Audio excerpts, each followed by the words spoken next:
それで殻の一粒の持ち主はどういうやつなんだ？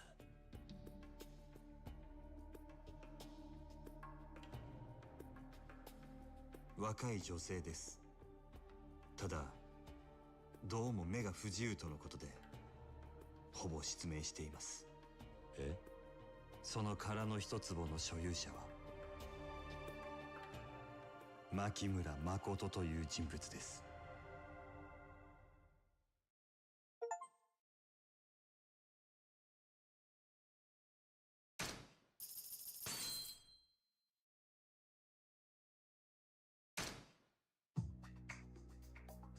裏社会の複数勢力から標的とされる牧村誠。Yakuza. 彼女が狙われる理由を探る真島は That's how they're gonna tie this all together. The blind girl that Majima saved is the owner of the empty lot. かつて大陸系組織に雇われる殺し屋でもあっ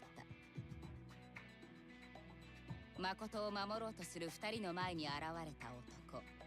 近江連合基人会会長西谷誉。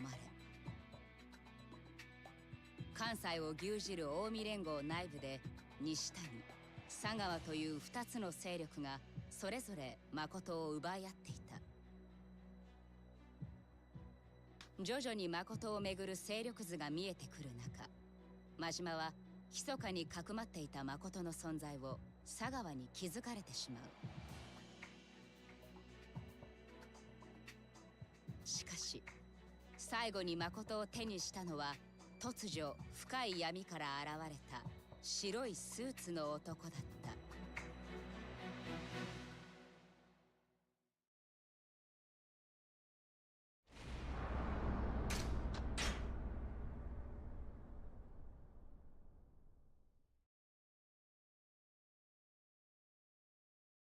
Legendary? No. What? Oh, I'm just playing Yakuza 0, bro. Playing Halo.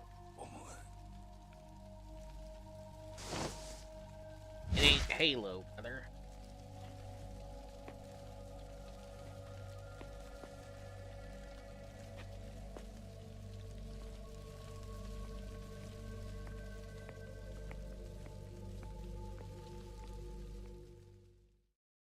I don't know. I don't really know what I'm gonna do today for the... I think we're just gonna kind of hang out. I'll play a little bit of this. We'll watch you. Sure. Kind of the plan.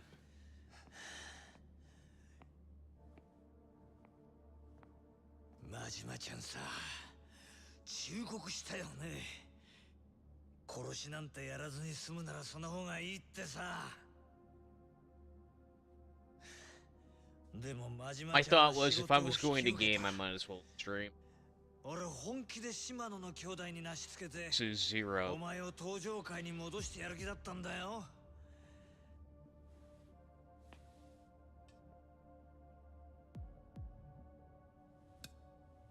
Majima will never talk. だけどお前は牧村誠を殺せなかった。Okay. まあまあまあ、100歩譲ってそういうこともあるかもな。俺もガキの頃、足の折れた文鳥を拾って帰ってきたことがあるんだ。お袋に内緒で必死に育ててさ。確か名前は豆太郎だったかな。動物なんか興味もなかったくせに毎日餌やったりして可愛かったな。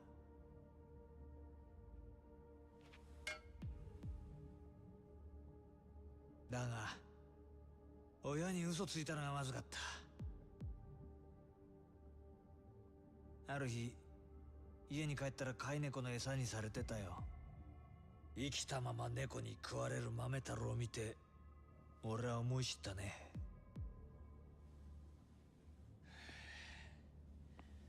子は親に逆らえないってな。ガキのくせに律儀なやっちゃ。律儀ね。まあ確かに俺は素直でいい子だったよ。親の前ではな。次の日、その猫を殺してやったよ。Okay.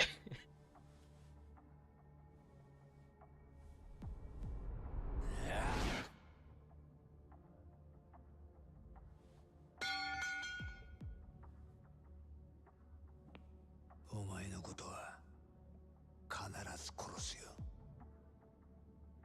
でもその前にあの牧村誠を盗んでいった泥棒猫を始末しねえとな。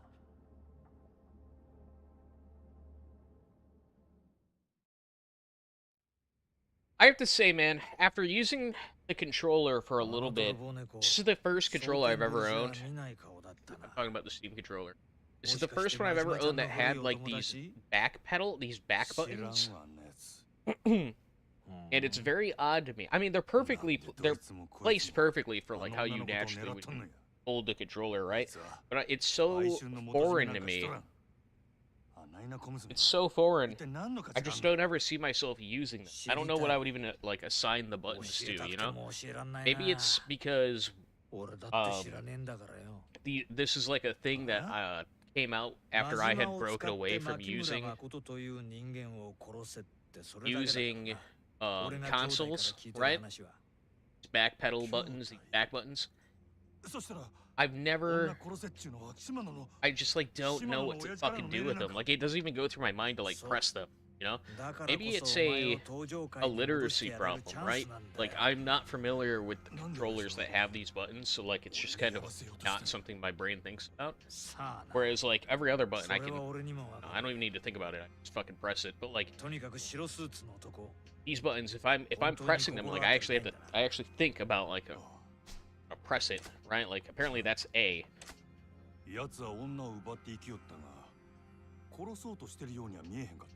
Thing I'm unfamiliar with. They're for, like, Siege. Yeah, I don't know. I've never played Siege.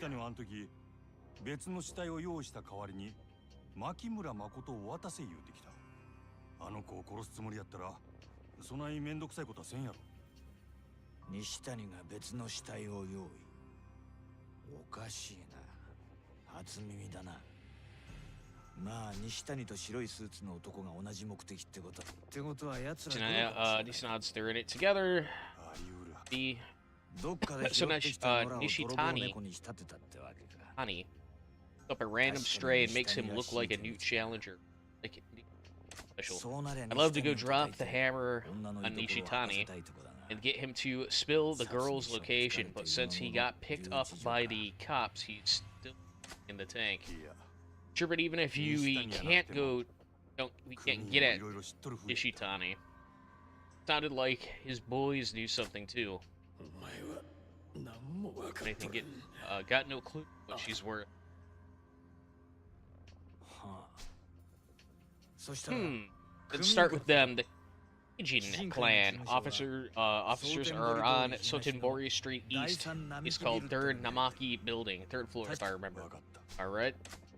And Majima-chan, there's nothing you're hiding from me past that bit about Chitani, is there? Nothing. Because if there is, you'll kill me. That's what you're getting at. Catch it on, Majima-chan. Catch it on.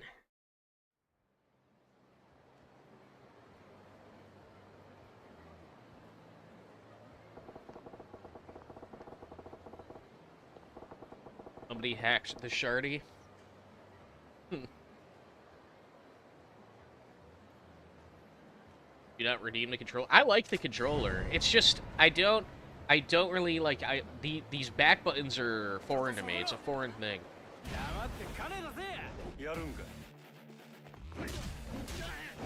I mean, I guess it's cool that they're there, but I have no like interest in using these back buttons.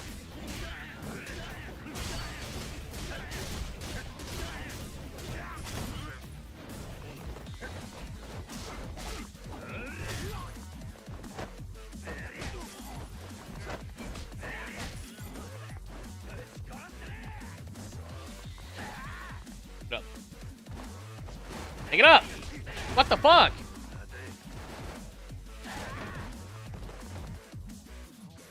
Fuck you.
I have the golden musket. I haven't done a whole lot of gambling.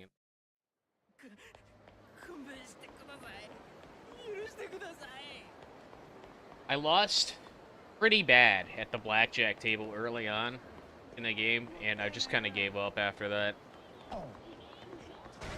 And I don't think I've played as much, but a bit here.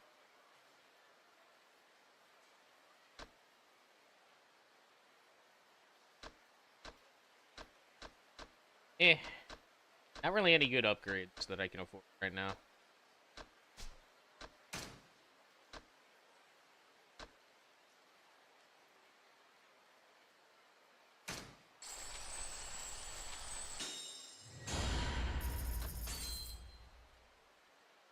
This all-out hit takes full advantage of the baseball bat's design.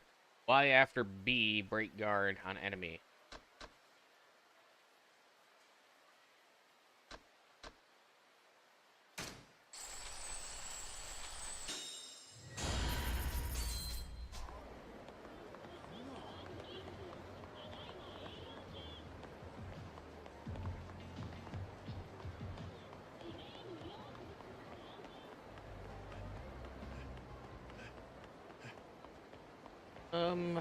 Need to eat.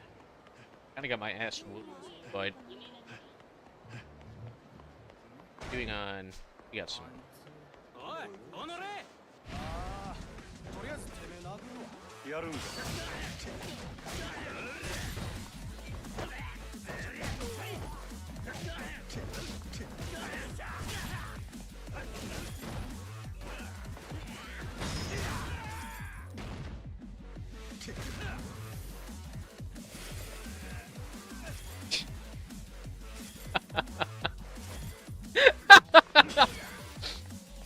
Pour the hot water on him.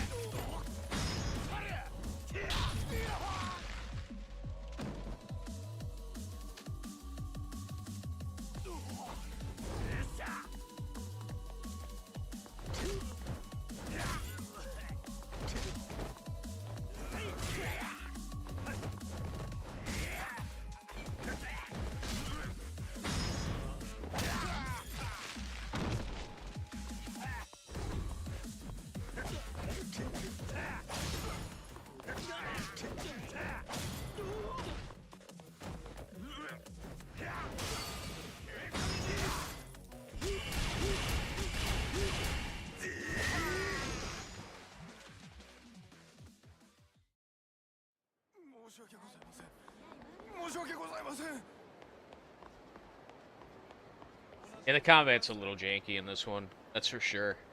I don't know about, like, the stun weapons. I don't really use too many weapons in the game.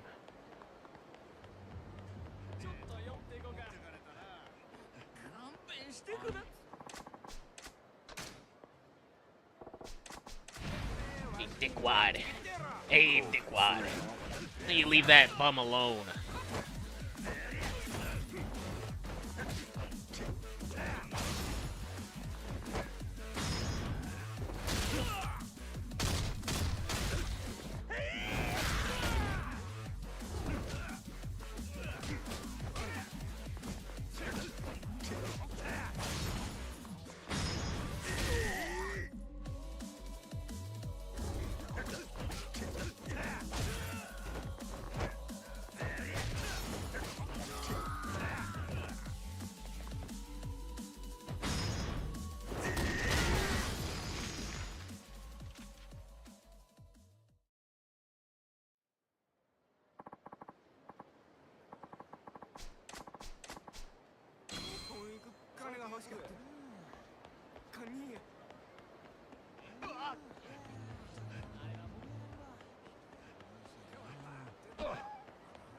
Kick the dog. Fuck. Why would they put that in the game? What the fuck? Like that. I don't like how I can kick the dog. A detail that did not need to be in the game.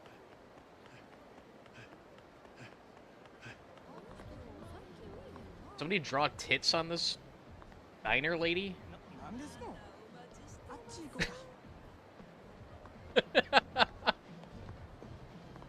Then.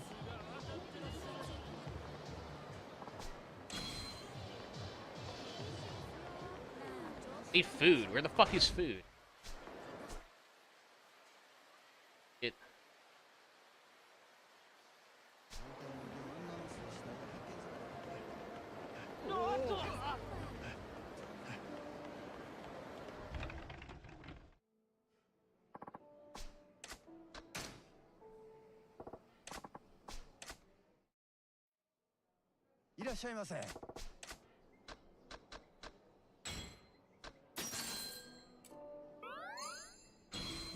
I know.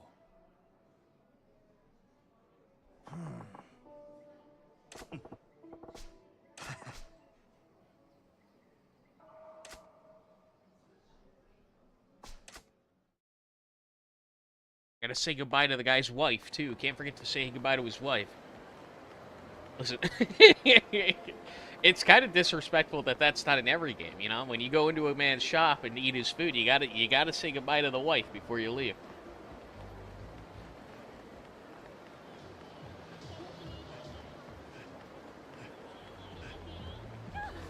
That car.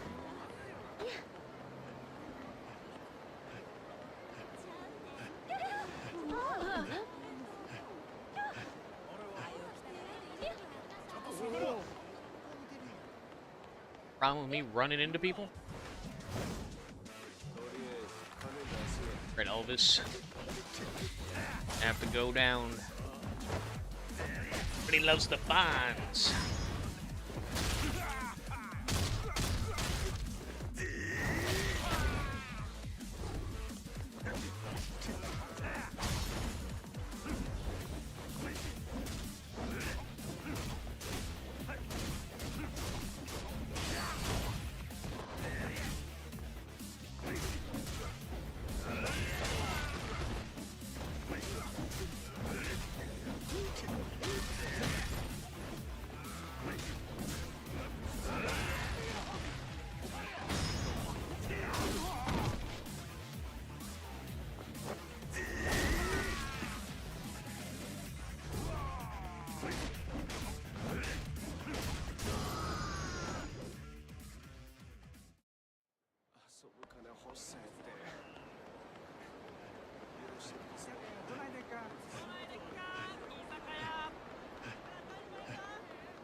Oh, I am in the area where gambling is possible. Maybe we'll do gambling.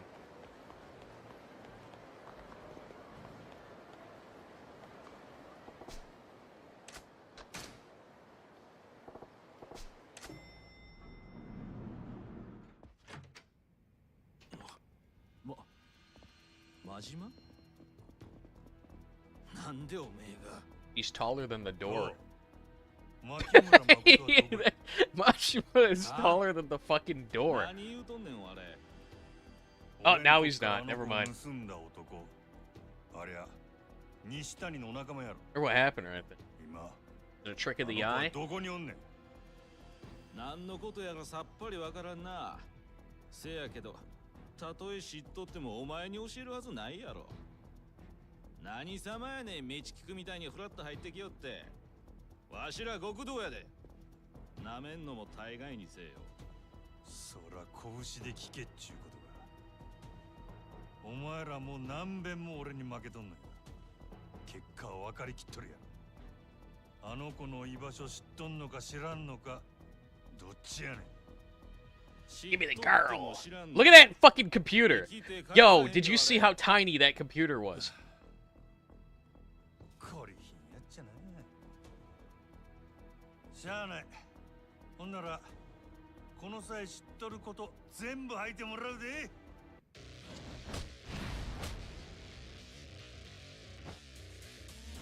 Bro, you could almost put that thing in your pocket, dude. Look at how tiny that is. Look at how small that is.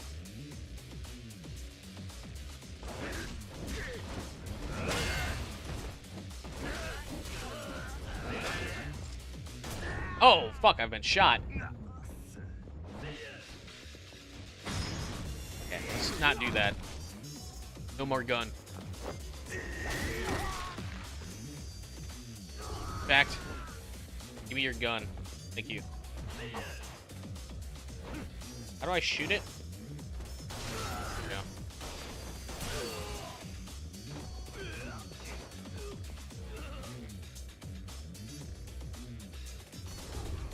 Bleeding out? Is he bleeding out? Ah, I've been shot! Ah! Ah! Oh, he's up!「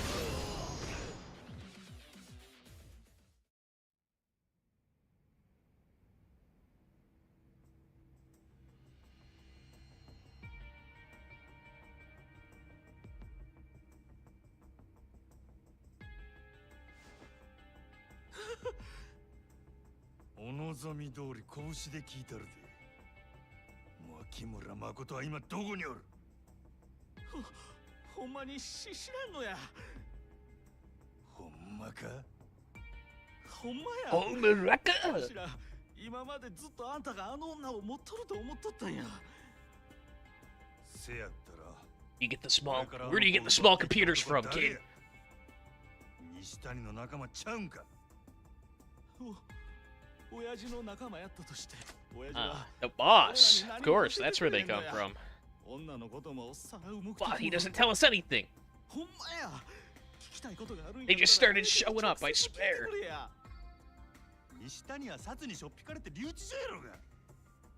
せやったらあんたも留置場に入ったらええんや。ふざけとんのか？待て、ふざけたらええんって。ビリケンさんに頼んだらええねん。ビリケン？そうや、ビリケンさんちゅう刑事や。親父の窓口になっとる人で頼めばこっそり合わせてくれるかもしれへん。賄賂でも渡すっちゅうことか。それはビリケンさん次第や。誰でも合わせてくれるわけやないけど、とにかくビリケンさんとこ行ったらええ。いつも毘沙門橋のところにおる。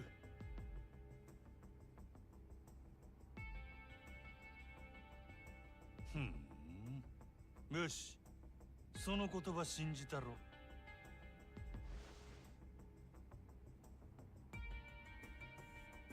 西谷がなんでお前ら組員に何にも教えへんのかわかるか？脅されて口悪いような組員やからや。口の軽いヤクザやすか？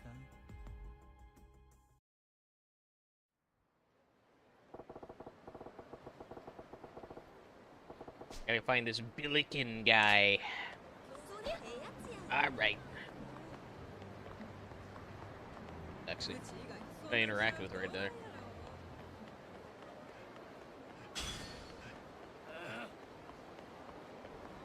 Fight me. I need the money.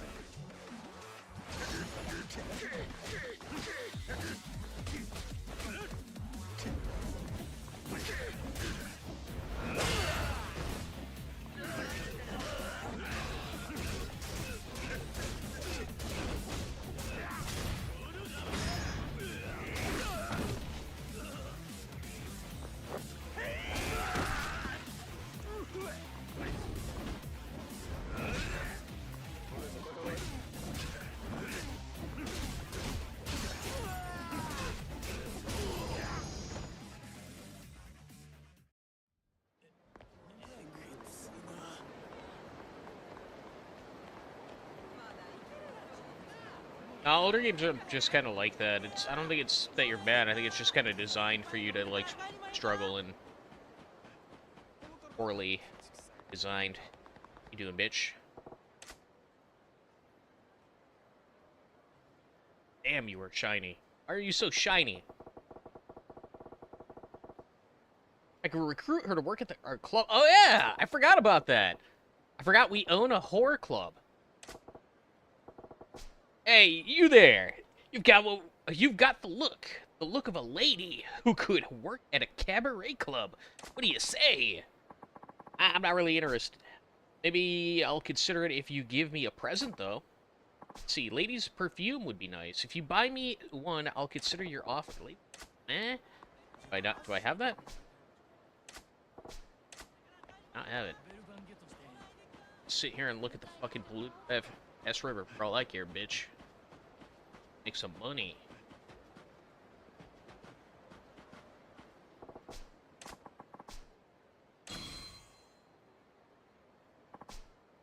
On a fisher?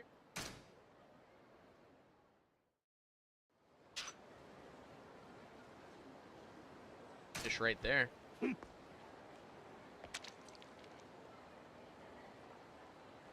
And you know you want it. Okay, the fishing minigame is not super interactive. Do I have to, like, throw it on top of the fish? Maybe bait? Scatter bait. Oh, I don't have any bait right now. Okay. So, what, do I throw it on the fish or in front of the fish?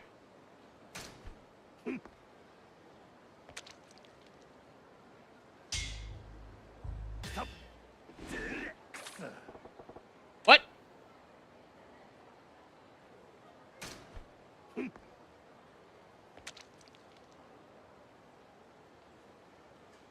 And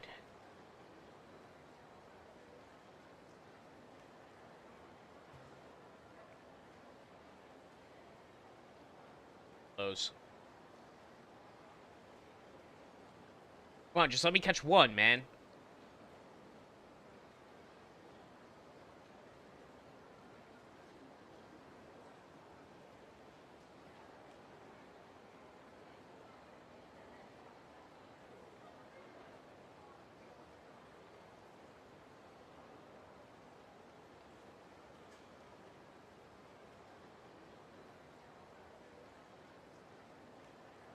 Oh, this is ass. Oh, okay. Yeah, we're done. Not.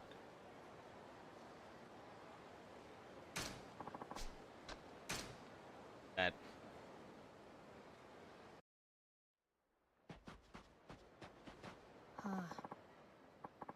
Stuck up young woman. What? Aaron Coon's foot. He can't run on it, so begged me to get this to you. Oh yeah, this is the woman that, like, sends that errand boy around.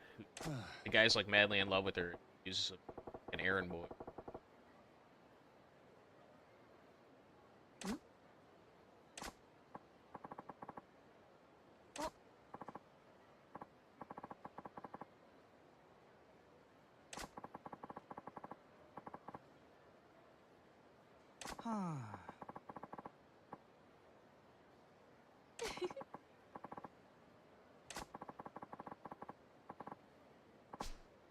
Alright, whip that Aaron Coon into shape, though. Gotta give him some tough love so he's never late again. What?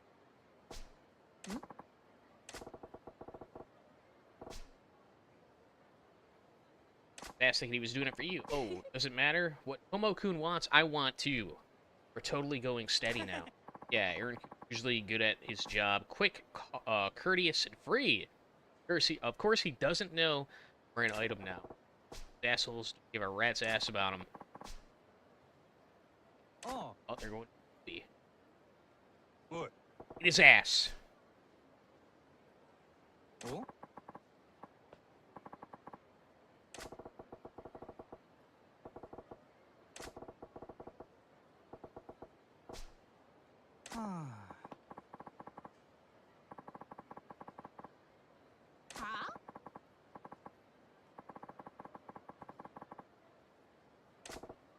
Oh, yeah. Yeah, let's beat his ass. Come on, let's do it.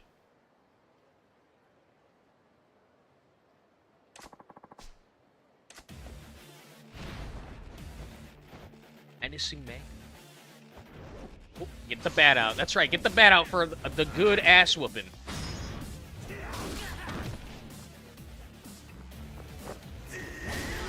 Yeah, there we go. About that, bitch.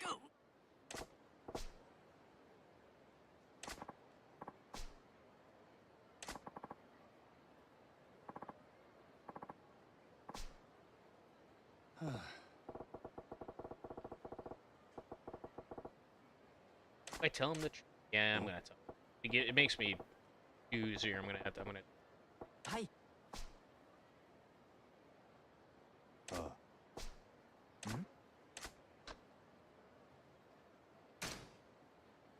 I hate to say this, but the woman actually has a boy. Oh, I know. You don't need to say any more. Saw her walking around with this handsome-looking guy the other day. She looked happy, but I couldn't ask her about it. I was afraid of learning the truth. Still, kind of rips your heart out. No, for sure. Maybe this is the reality check I needed. I'm not going to run any more errands for... that's the spirit, buddy. There you go.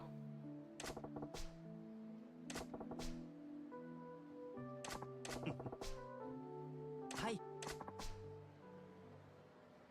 And these sneakers did so much... Yeah.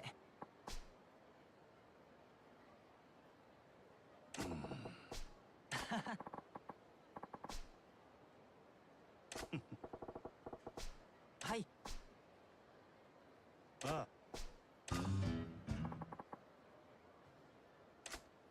Aaron-kun will be waiting for you on the Sotenbori footpath. He eagerly looks forward to running errands for you. Oh, lovely. Gonna start running errands for me now, huh?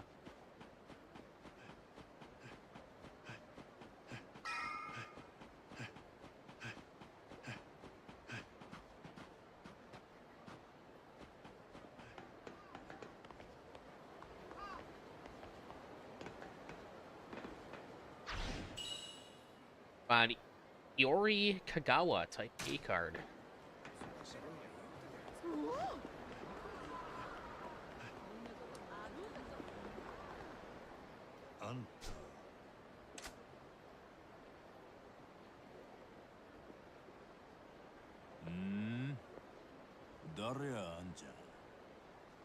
俺は真島五郎っちゅうもんや。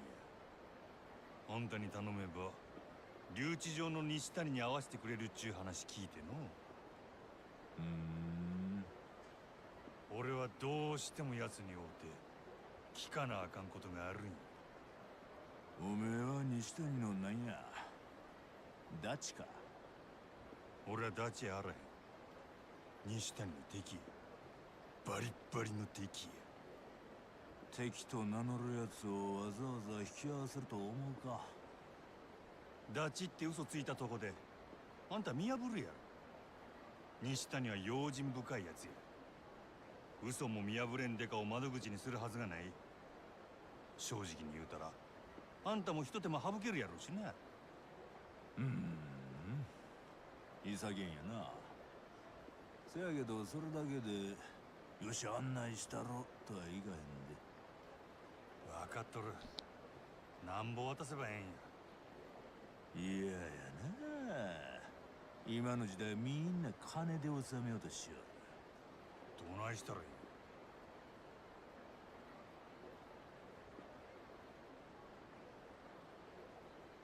真島言うたな。ちょっと一杯付き合うてくれるか。 Just wants a drink, huh? ちょうどええとこにほら船も来たしな。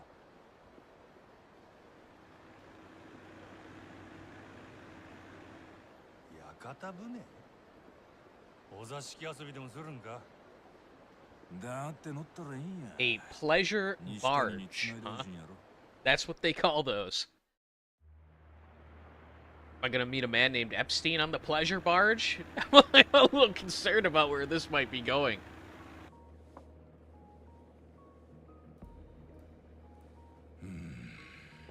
真島言うたな。前、西谷のなんや。さっきも言うたやろ敵やって。酔っ払っとんのか。敵にもいろいろあるやろ。いろいろ？ほんまに殺したいと思う敵もあれば、立場が違えばダチになれた敵もあるやろ。西谷とは会うたばかりや。あいつのことはよう知らん。あんたは奴を古くから知っとるんか。古いもなんもあいつがガキン頃から知っとるわ。ほう。西谷はどんなガキやったんや。万引きのうまい赤ちゃんでな。幼稚園に入る頃には Nothing for 釣りと置き引きも覚えとったの。 Nothing to drink from Majima? 小 The 学生 sake? でカツアゲ、中学生で車嵐、そんなガキやったな。なんや想像通りやな。その調子で言ったら高校の時には強盗でもやっとったんちゃうか。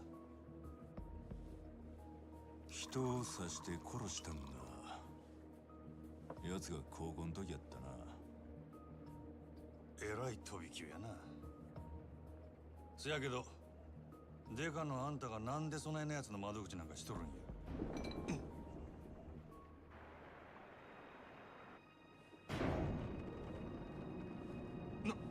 なんや。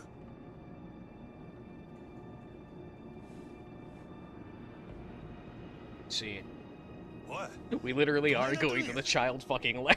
Oh my god, what happened? Holy shit.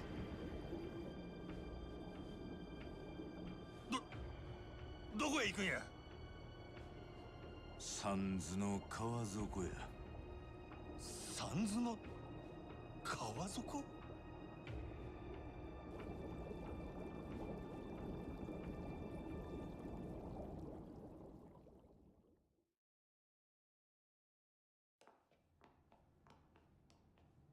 なんやここは。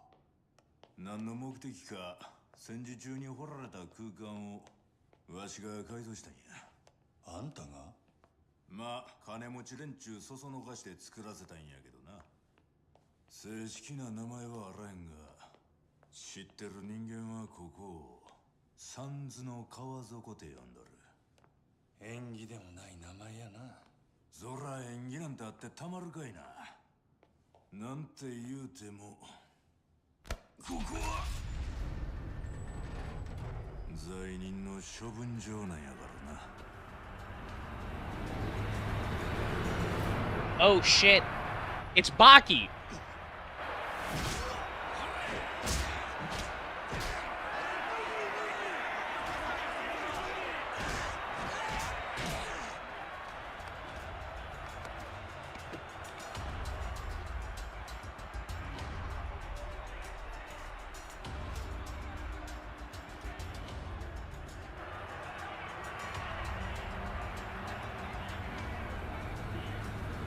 Alright, let me in.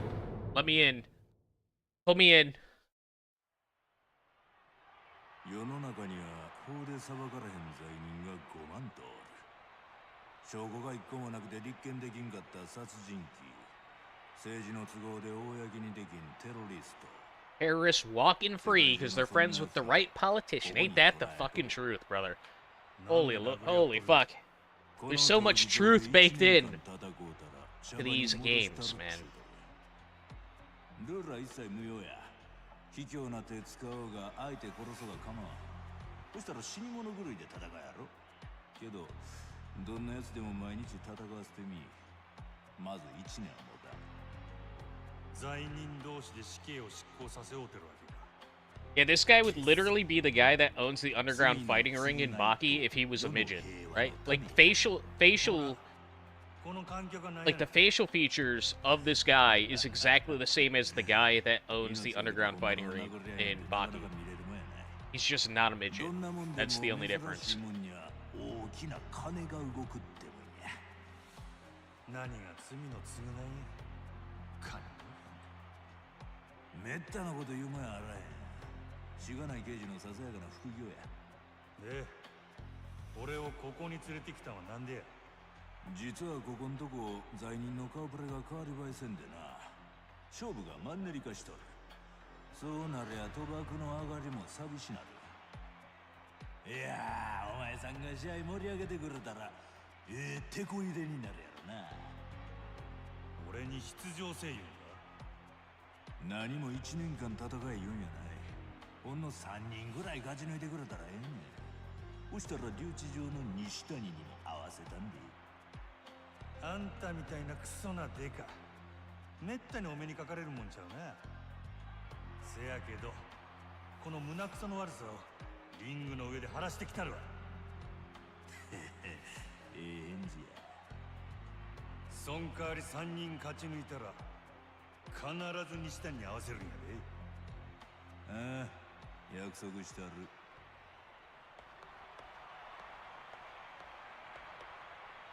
Down there. Get down there. Fight. ほんならお前がリングに上がるよう手続きしてきたる。ああ、ええで。そう。さあ、それでは次の対戦を発表いたしましょう。皆さんおなじみ、死体を跡形もなく食べて証拠を消した連続殺人鬼、ジンジャー・チャップマン。 It's like Chucky. ジンジャー・チャップマン。対する挑戦者は本日サンズの川底に落とされてきたばかりの新星、罪状は謎に包まれた赤眼の男、真島ゴロ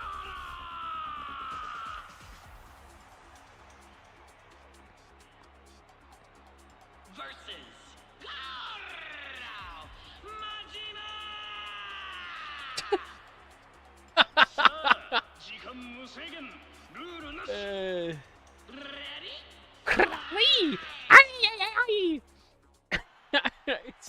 Are we in Japan?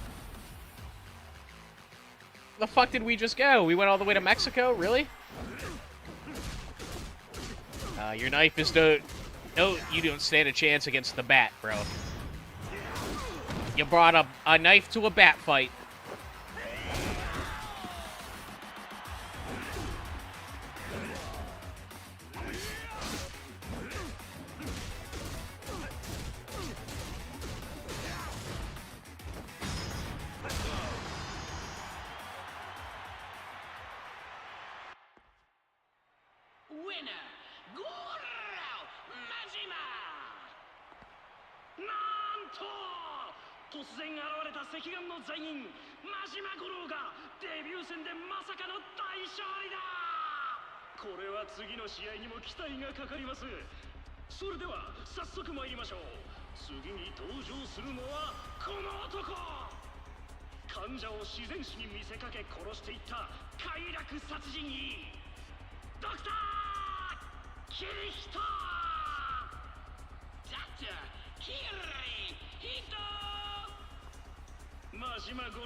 Oh shit.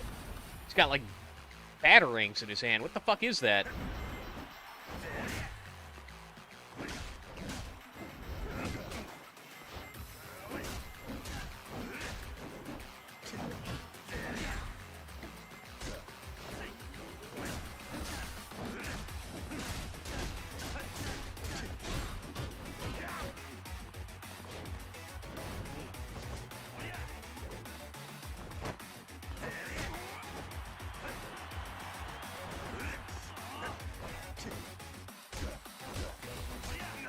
Dodge, you fuck! Oh my lord, Majima, come on.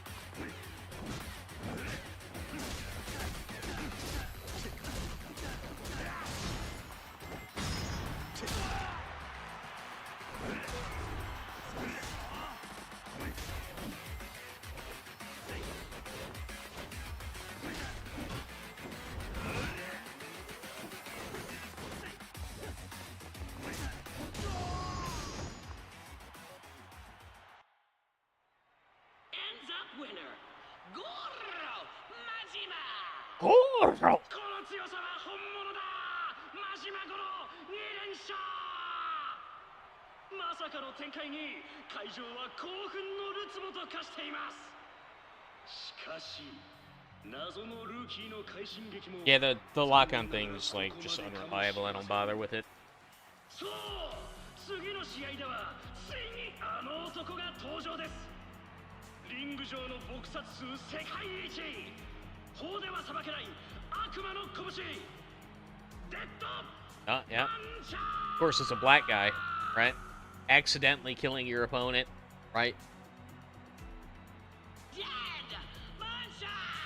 You know what's funny is that back then it was true, and even nowadays it's true. Remember when that black guy like literally killed somebody in the ring and like pretended like it was like an accident or something, and he got away with it scot-free? That happened like this year, didn't it? Or like last year.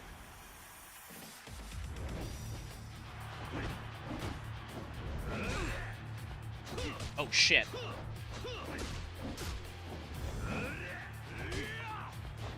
Okay, maybe normal.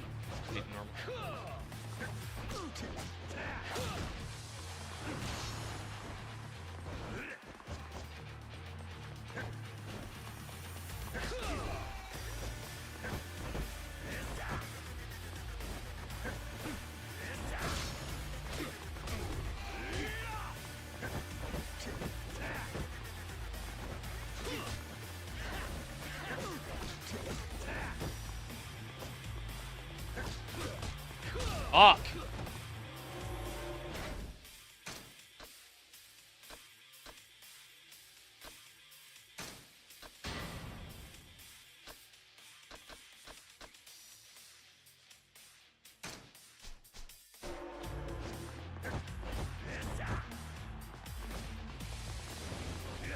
I think this one's good for like clearing crowds. I don't think this is a good fighting technique for this.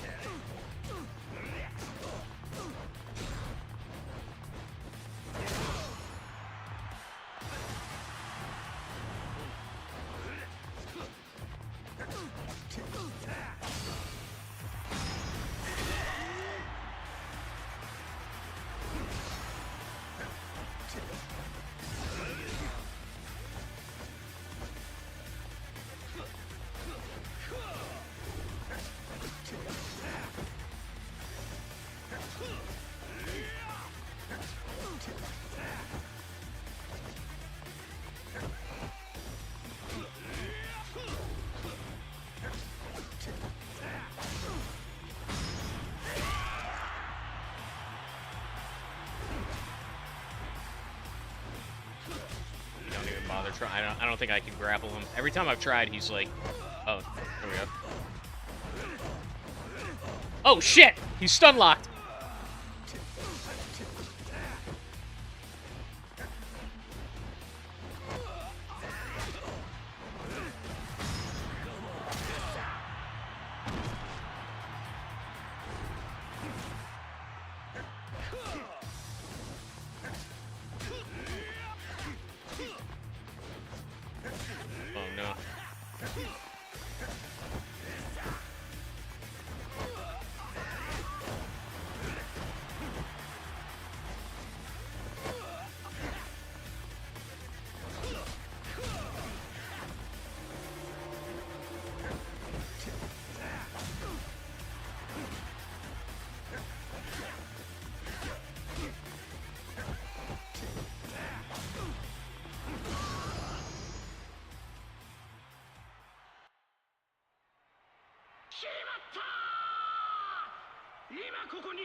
Guy who got CTE died today. No joke. Look it up on MMA Digest. I don't even know what you're talking about. What are you talking about?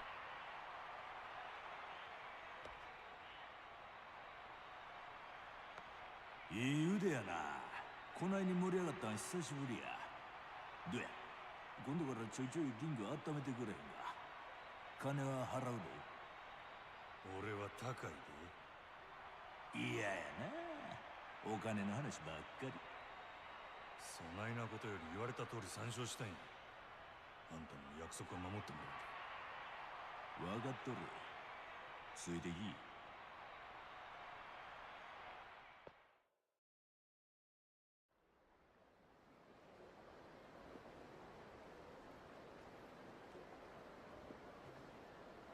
しかし汚い川の底にあないなもんがあるとはな。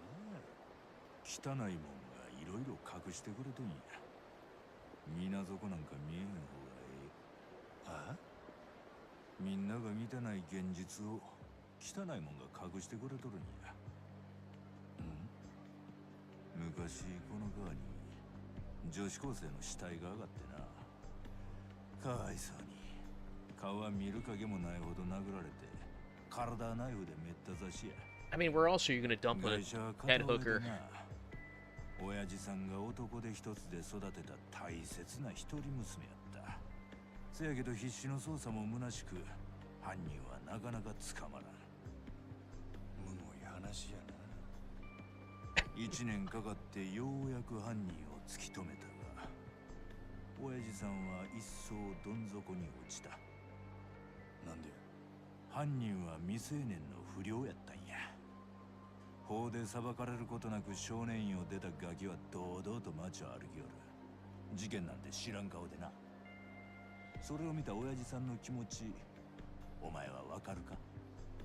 耐えられんの。ぶち殺したくなるやろな。せやな。で、そのガキはめった刺しにされて殺されたんや。じゃあ親父さんが。ちゃう。殺したんは当時高校生やった西谷や。西谷が？西谷は物心ついた頃からたびたび親父さんの世話になっててな。知っとったやろな。I'm a brainlet? I don't know what the fuck you're talking about, man. What are you, like, I don't know what you're referring to. How does that make me a brainlet? I don't keep up with sports. I don't, like, I'll watch MMA time to time, but I don't keep up with it. それから三途の川底を作り、今じゃ西谷の窓口になっとるっちゅう話や。ってことはあんたが。さあ、行くで。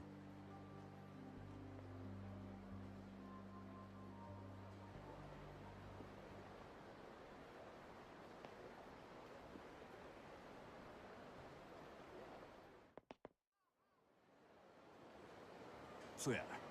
今から留置場に案内してあるけど、お前の方の準備はできとる？ Yeah, I'm ready. Bring me down to the clink. ああ、もう大丈夫や。I probably should have eaten some first, but whatever.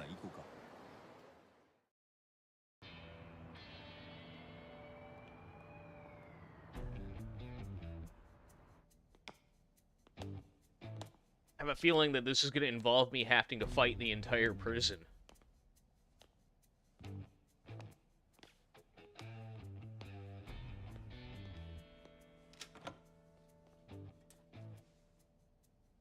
You're talking about the black boxer who gave his opponent CTE on purpose? Didn't he kill that guy, though?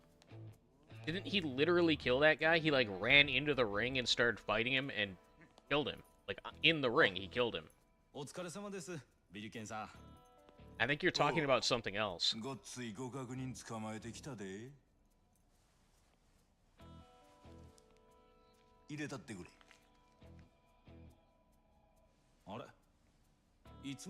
Yeah, it's my first one. 気にしな。あんたんとこの娘も今年大学やろ。すんません。ほな、楽しんでこいや。世話になったな。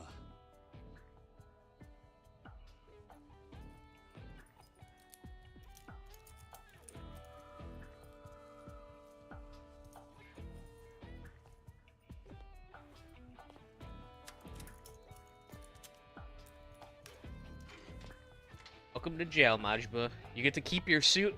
You get to keep your suit and everything. Welcome to jail.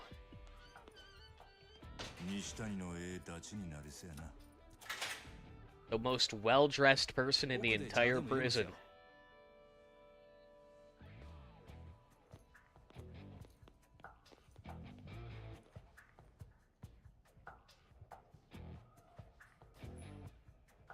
think you're talking about Jackson beating that pro wrestler. He didn't die, though. Might be talking. Actually, I remember him being... I remember his name being like Jackson or something. Did he not? I thought he killed him in the ring. But gave him CTE. That guy died today? Really? I could have swore he like died. He like literally was killed in the ring.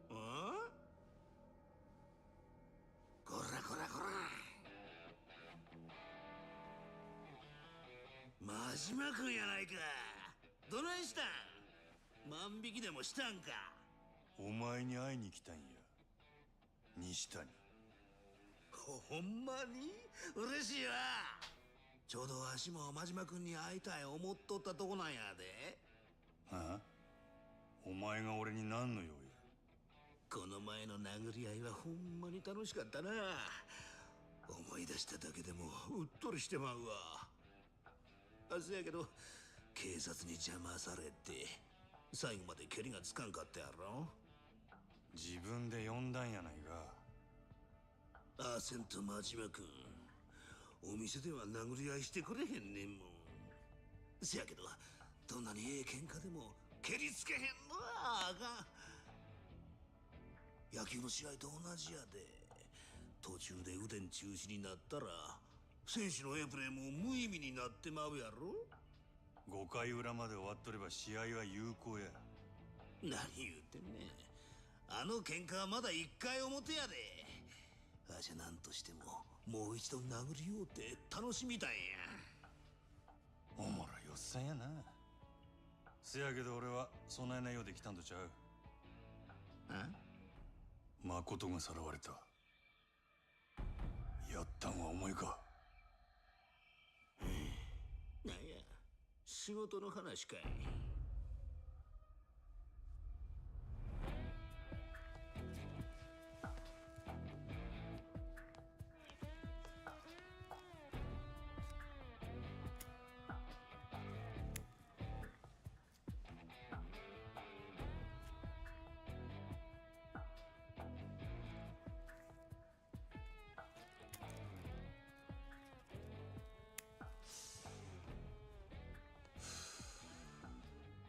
Nothing like some butt crack cigarettes.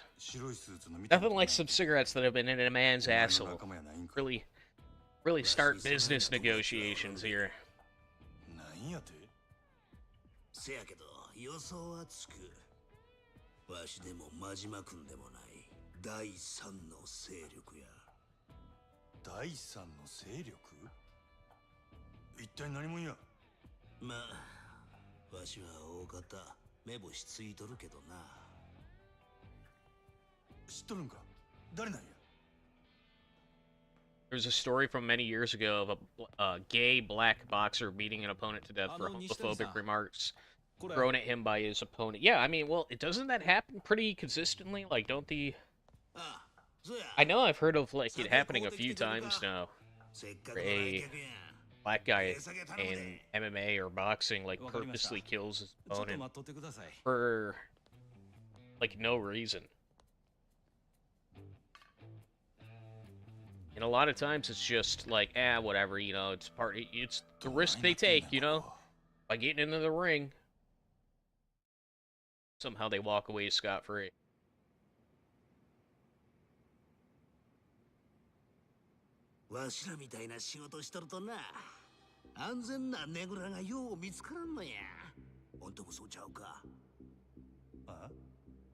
Se ここはお上に守られた日本一安全なねぐらや。こないな連中に囲まれて安全やと？拳一つでわしの玉取ろっちゅうような人間はおらん。大抵は刃物や飛び道具使ってきよる。ここやったらそないなもん持ち込めへんからな。ここはほんまに熟睡できる我が家や。西谷。誠をさらった第三の勢力は何もんや。そうやな。真島君は知りたいわな。佐川のおっさんには到底調べ上げれん相手やもんな。教えてあげようかな。けどどないしようかな。おとなしくはかんと I never heard of any hockey instances happening in Slaw. I wouldn't be surprised though. I'm sure it's happened in football too. And not in American football, not soccer. 安全なねぐらで大怪我することになんで。楽しみや。わしは強いもんを見るとな、あそこが固なってしまうんや。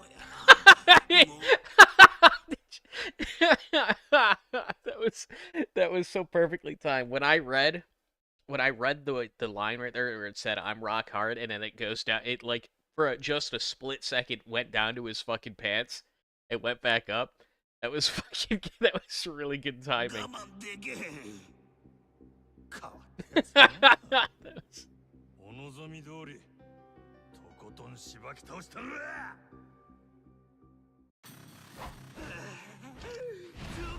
Oh shit, he's got a knife.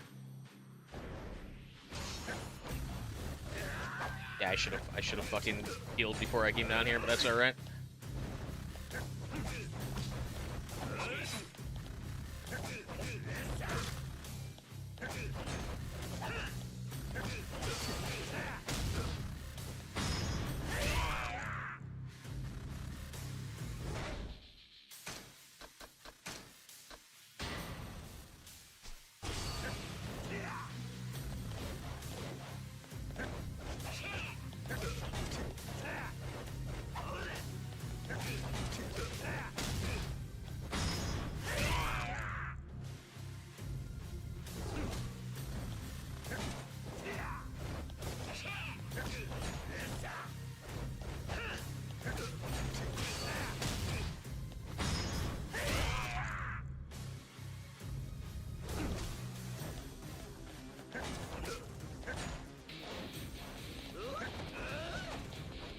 What the fuck is he doing?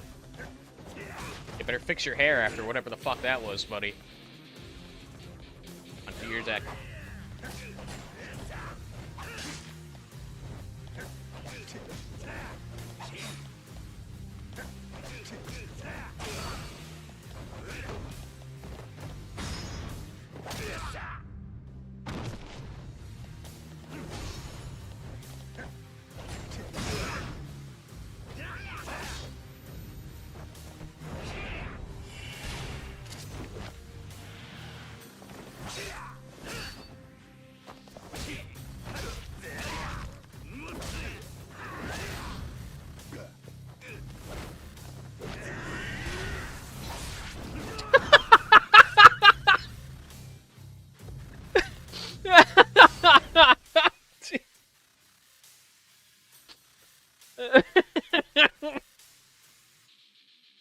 Yeah. We're playing Yakuza, baby. Let's go.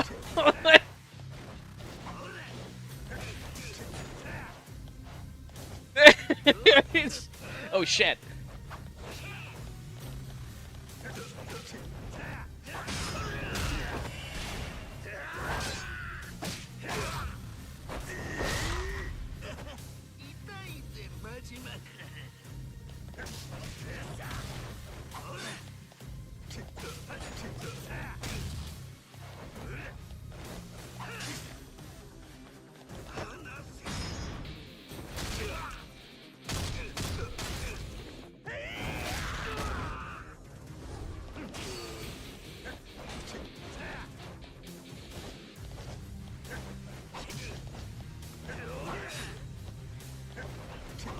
Oh my god, he's fucking gliding on me right now.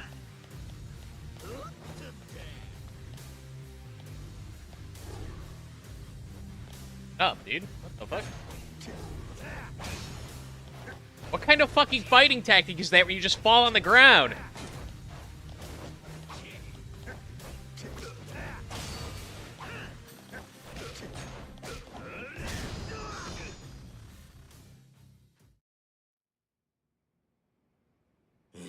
Oh, he's doing his ultimate move. Don't get close.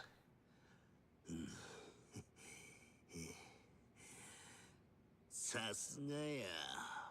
わし、ますます真島君に惚れてもうた。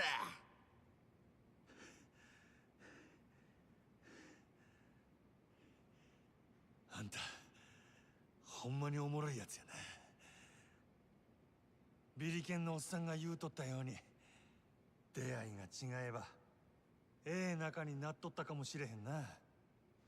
殴り合う理由を持って出会えて、最高にええ出会い方やで。なんや、急にまっとうなこと言いよって。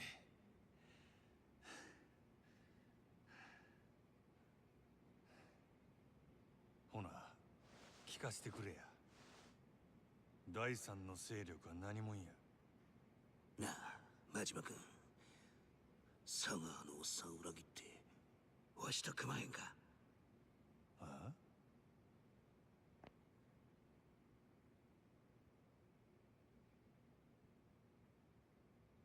誠ちゃんを狙う第三の勢力は日教連ちゅう集団や。日教連？東上会の直系組織や。東上会直系？あほな、日教連なんて聞いたことないで。そらそうや。表向きには東上会の大門を掲げとらん裏の組織や。誠ちゃんをさらったんはおそらく日教連の総裁世良勝や。世良勝？数日前に世良が日教連を引き連れてこっちに潜り込んだっちゅう情報が入ってな。もしや誠ちゃんを狙っとるんやないかと勘ぐってたとこやった。なんで東上会の勢力が2つも誠狙っとんの？2つ？俺に誠を殺すように命令出したんは島野の親父や。島野中と東上会の島野か。なあ、世良も島野も東上会や。ほんなら東上会ついでやわしも教えたる。あ？わしの雇い主は堂島組の渋沢っちゅう若頭補佐や。堂島組？せや、これまた東上会の直系や。世良の日教連、お前に命令下した島の組、ほんで堂島組、3つ全部東上会や。一体どういうことや？ Maybe I should turn なんでやろ game up a little. And I'm looking at OBS and it seems game is kind of quiet. ま、東上会の内輪もめなんかわしには関係あらへんことやけどな。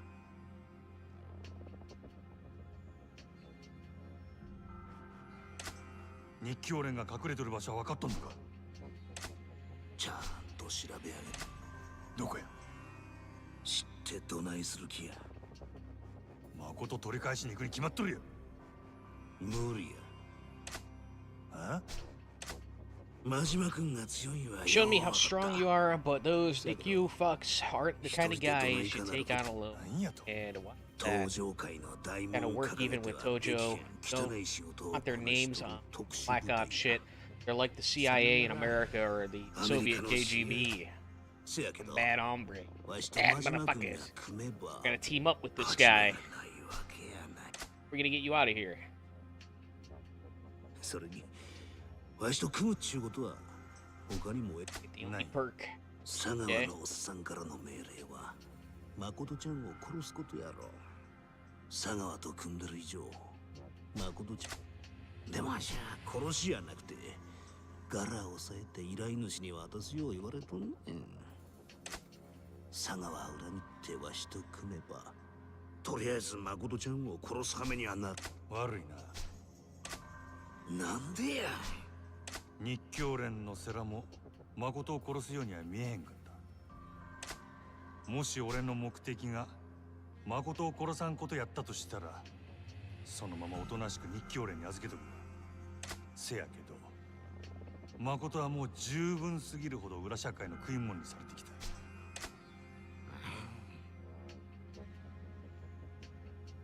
俺は誠を殺せへんかった。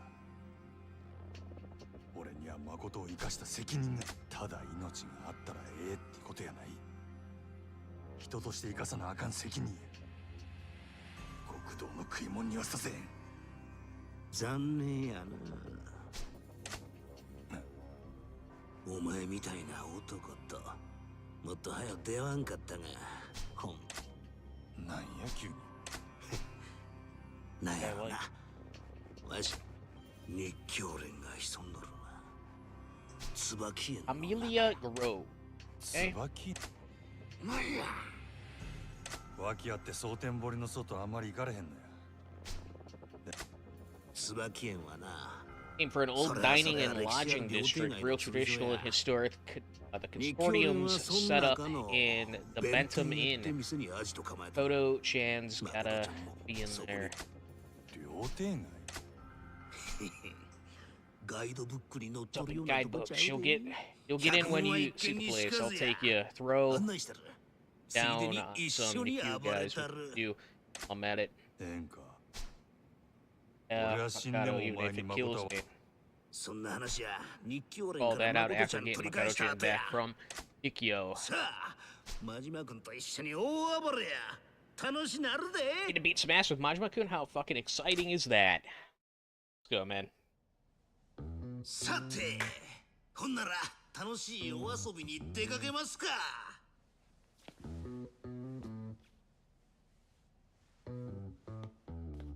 おい、おまるさん、出して。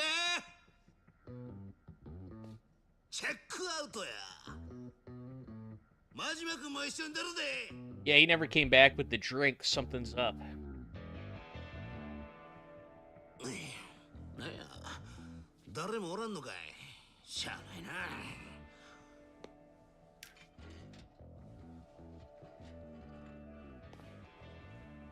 勝手に出るで。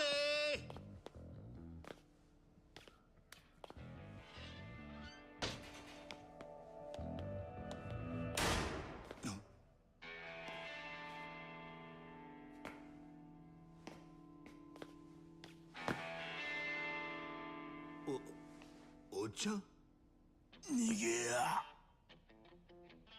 西谷。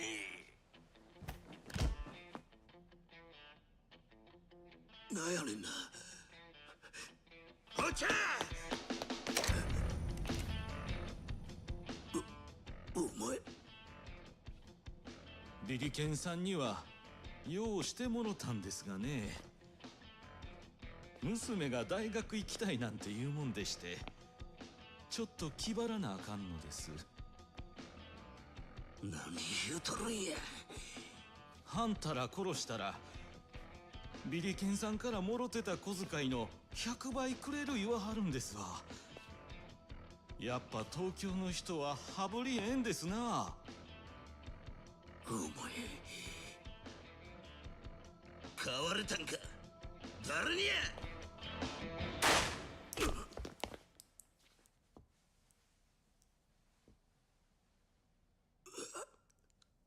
これあかん感じやないかい。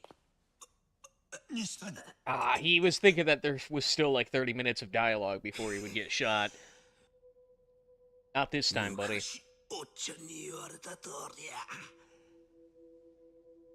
悪いことばっかりしてたら罰やったんな。なあ、おっちゃ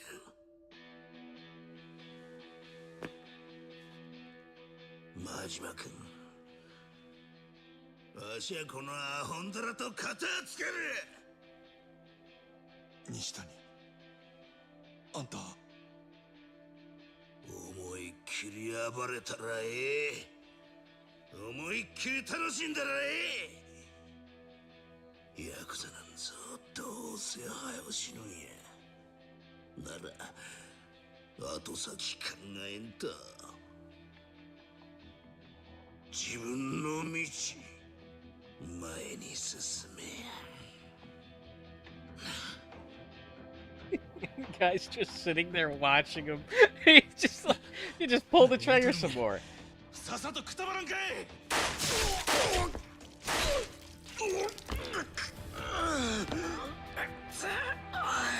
Wait, he's gonna like throw his body onto him, right? Oh, he's out of ammo. Get him.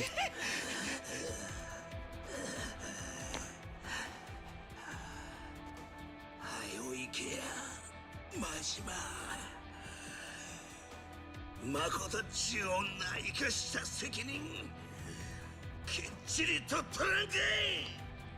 行けや真島。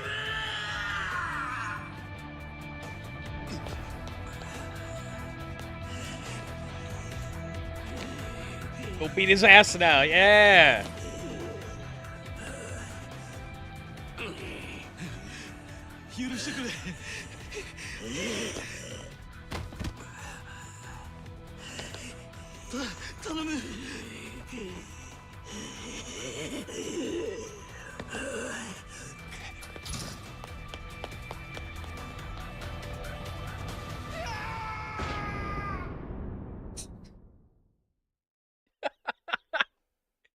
Oh, I got some money.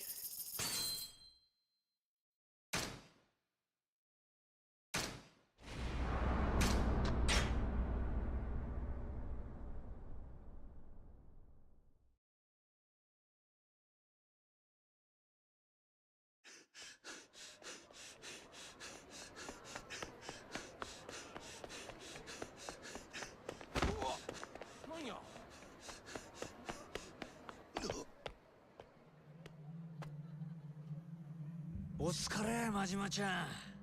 さよ。ちょっとの間、蒼天堀からお前の姿が消えたって報告があってな。心配したんだぜ。てっきり誰かに殺されて川に沈められたんじゃねえかってな。留置場の西谷に会いに行っとったんや。へえ。わざわざ留置所にまで足を運ぶなんて仕事熱心じゃない。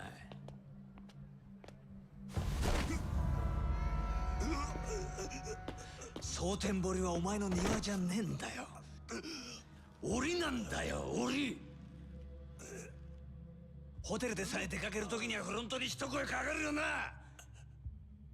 檻ん中のお前が何黙って出てんだよ。なあなあ。でよ、そんなに急いでどこ行くつもりだったんだ。もちろんあんたに報告しに来とくや。だよな。よかった。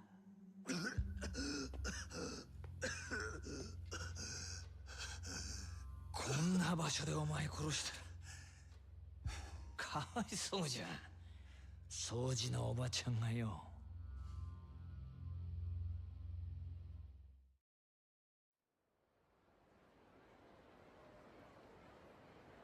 で、西谷に会ったってことは聞き出せたんだよな。牧村誠の。He really bought that, huh? He really bought that explanation? That's crazy. せやけど、誠を奪っていった白いスーツの男は西谷とは関係あらへんかった。誠を奪ったのは日教連のセラっちゅうやつや。日教連？大門は隠しとるな。登場会の登場会。Colors, gotcha. 西谷を雇ったの登場 Dojo clan play role to somebody from the Dojo family. じゃあ Different 登 factions 場 with 会 the の勢 Dojo 力が clan are 3 all つも巻 running. きこの情報全部せや。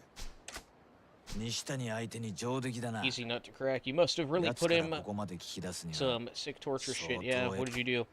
いろいろや。This and that. で You got into a 登場 little 会から fight モ and テ then I モテの stabbed him 誠 a ちゃ few んは times with his 今 own どこにい sword. るんだ。椿園の中の弁天やってる予定や。 Into in. そこに。椿園ね。 Savvy pick.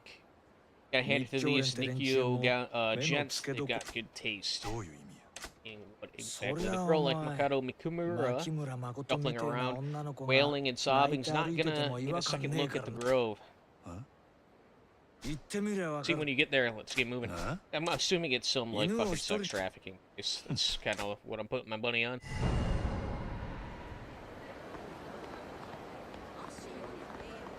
Let me get something to eat お前聞いてんの？ because hold on, Helen. いらっしゃいませ。 Apparently, I'm not low on health. What the fuck?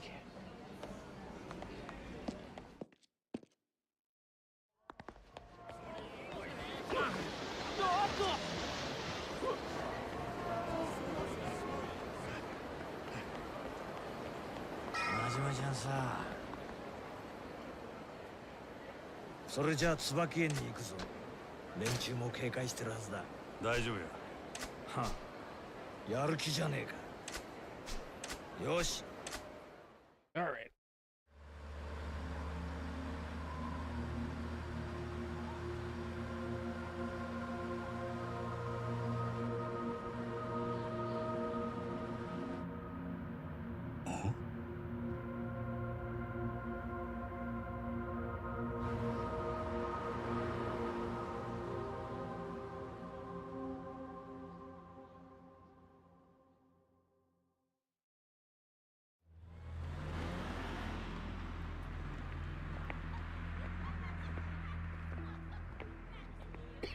Hmm.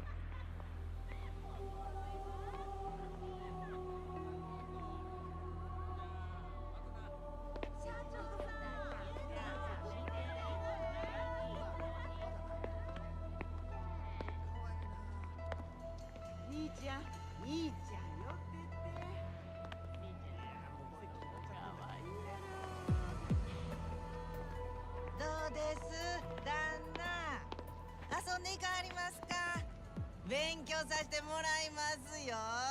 悪いな、ばあさん。俺たちはお目当ての子がいるんだ。拙者やな。どこ行きはんの？あそこだ。弁天屋。あそこに誠が。西谷の話が正しけりゃそういうことになるな。待っとれよ、誠。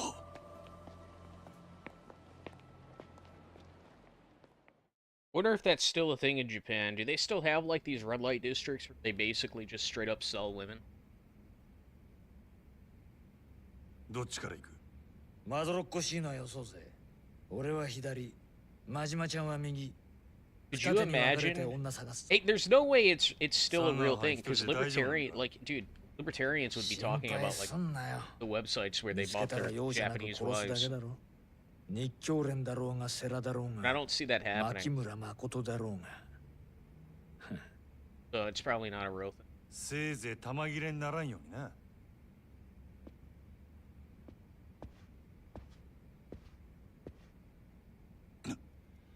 真島五郎さんですね。せやったらなんやねん。世良の親父はあなたを殺さずに事を収めたいと思っています。登場界の情けをかけられてるうちにこの件から身を引いてください。大門隠してこそこそうろつくような男に情けかけられる覚えなんかないで。聞く耳を持ってください。これ以上奥へ進もうとすれば生きて返すことはできません。そりゃよっぽど大事なもん奥に隠しとるんやな。ますます行くしかないやろ。どうしても引く気はないってことでいいんですね。当たり前やろが。くどくど言っとるんで誠返すか俺に殴られるか決めんかい。どちらもお断りします。手加減は無用だ。日教連の恐ろしさを身をもって知らせてやれ。 Alright, we gotta find Makoto. Makato. How do you say these weird ass names? I don't know, man. Mikato. I am here from Mikato.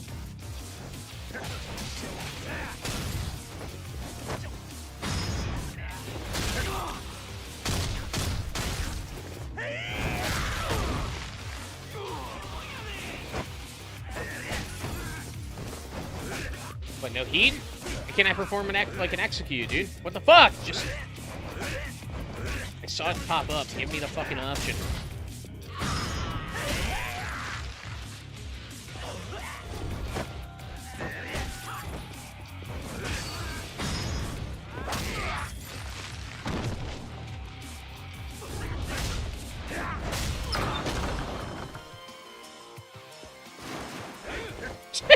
Jump out of the water.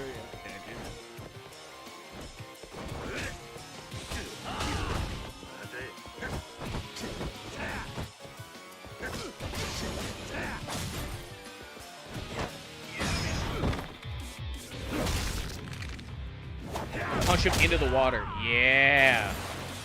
Hell yeah.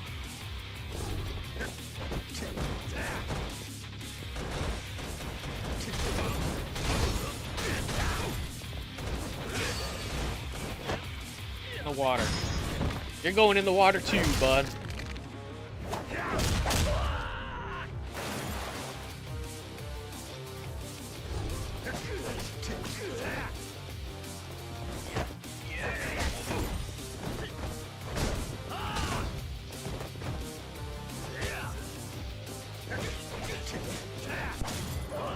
The ashtray. I want to execute him with the ashtray. Damn.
Yeah, this is my first playthrough.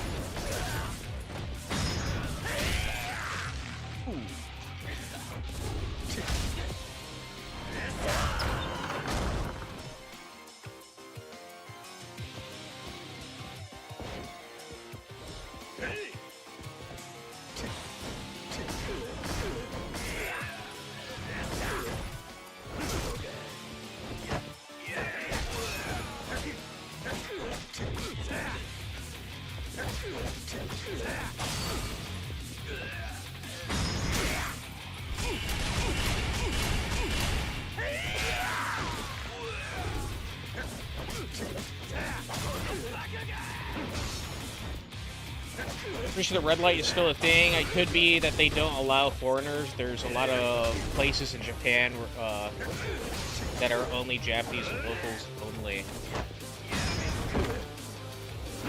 I mean, culturally, right? It's not like a legal thing, it's just a culture thing. But I would assume that if you have the fucking money, it doesn't matter.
Water, yeah.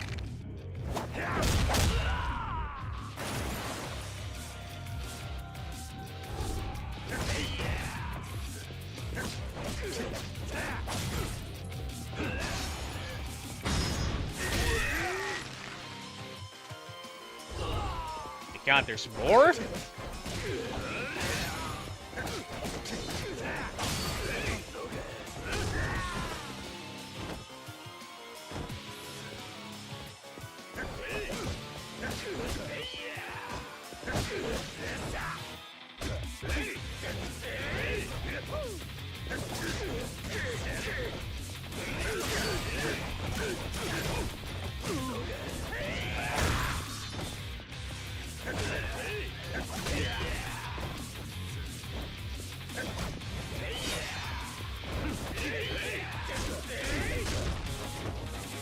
my ass whooped.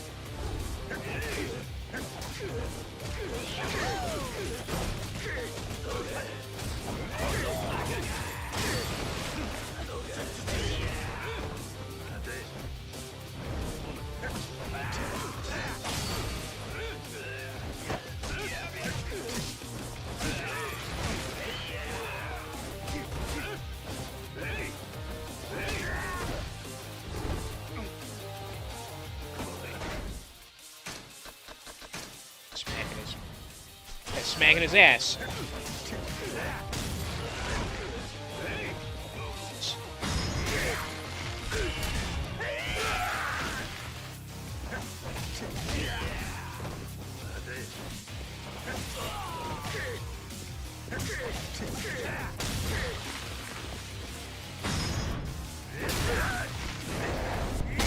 I was gonna say, that did no fucking damage. Why did I deal no damage? But we're good.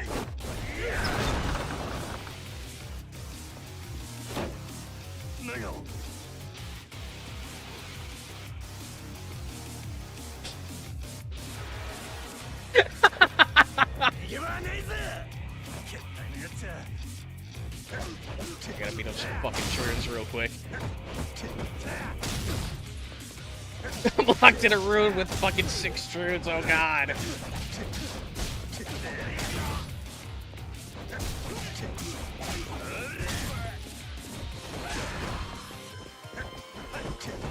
My god, they're the strongest men in the entire fucking place.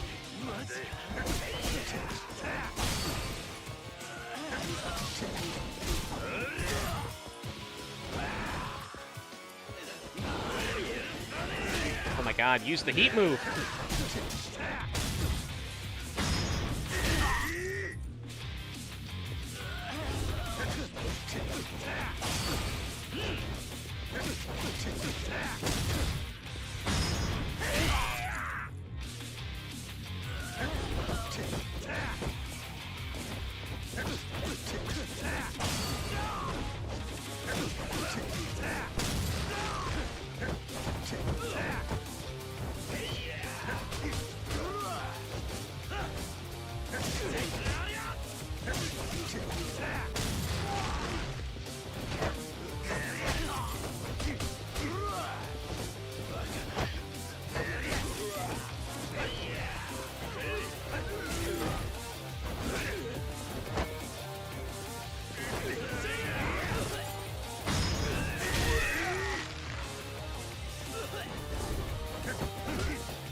Knife throws are bad annoying.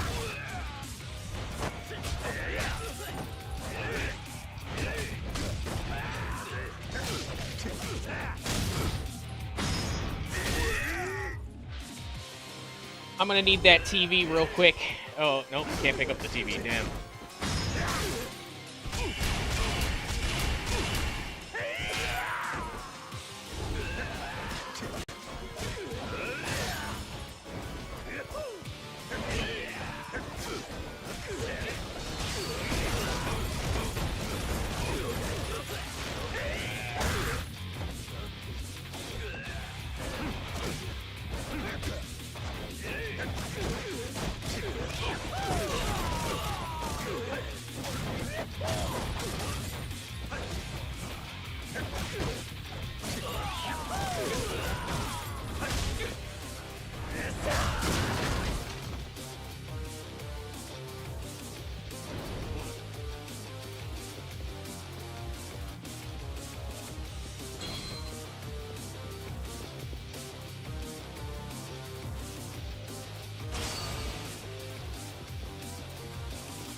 I going backwards?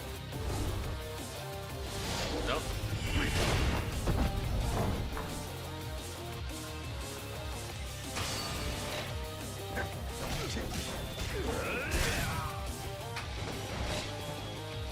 Fuck.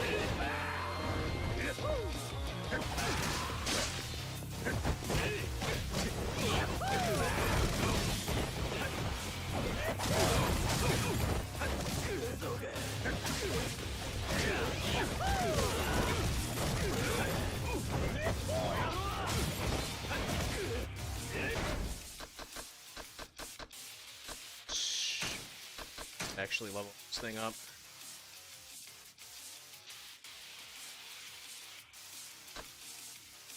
Heat gauge will rise while you strike a freeze pose. Okay. Launch a counterattack when an enemy breaks through your defenses. Okay. Makes you immune to stun and paralysis effects while you're from weapons like stun guns. Actually, really. Do I want that, or do I want to like level up 2 lower tier things?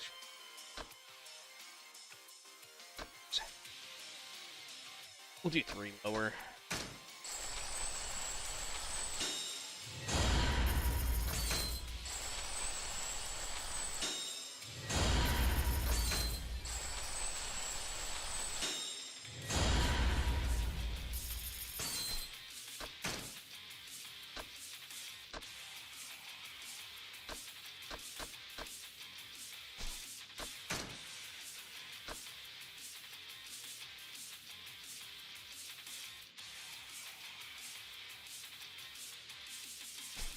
That.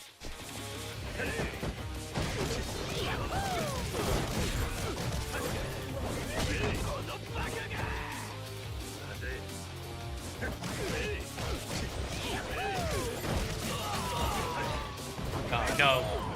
They sent out the Troons again. Oh, there's even more. Spin, Majima, spin.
Oh shit.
done. Nice.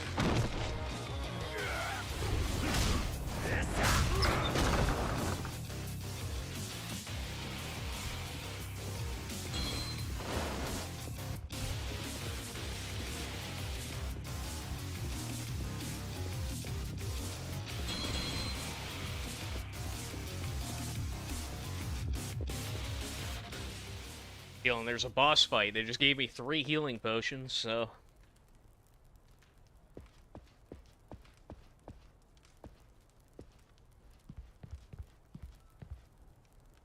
Sera. 日教連を相手にここまでたどり着くとは、さすが島の組で鳴らした男だ。誠は Turns blown the fuck out. Even their boss calls them men. Wow. 彼女は先ほどある人間に託され、ここを出た。なんやて？ある人間って誰やねん？そう焦るな。それは花からお前に伝えるつもりだ。は？信用しろ。俺はお前の敵じゃない。せやったら組員を襲わせたのはなんでや？手荒な真似をして悪かった。しかし、お前の覚悟を知っておきたくてな。覚悟やと？知っての通り、日教連以外にも牧村誠を狙っている組織がある。そのほとんどが俺の予想の範疇だったが、一つだけ思いもよらぬ展開になった。それが真島、お前の存在だ。3年前、忽然と島の組から消えた組員がなぜ今蒼天堀にいるのか。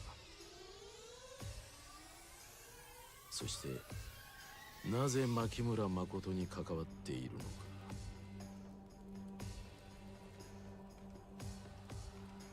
近江連合の佐川に弱みを握られてお前が動いたことは想像がついた。だがここからがわからない。なぜ佐川を裏切って牧村誠を助けようとしたのか。彼女の価値を知って When do we get another pot of water? So I'm gonna grab another water. I'm probably gonna grab a coffee as well. So give me 1 second. I'll be right back.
Alright.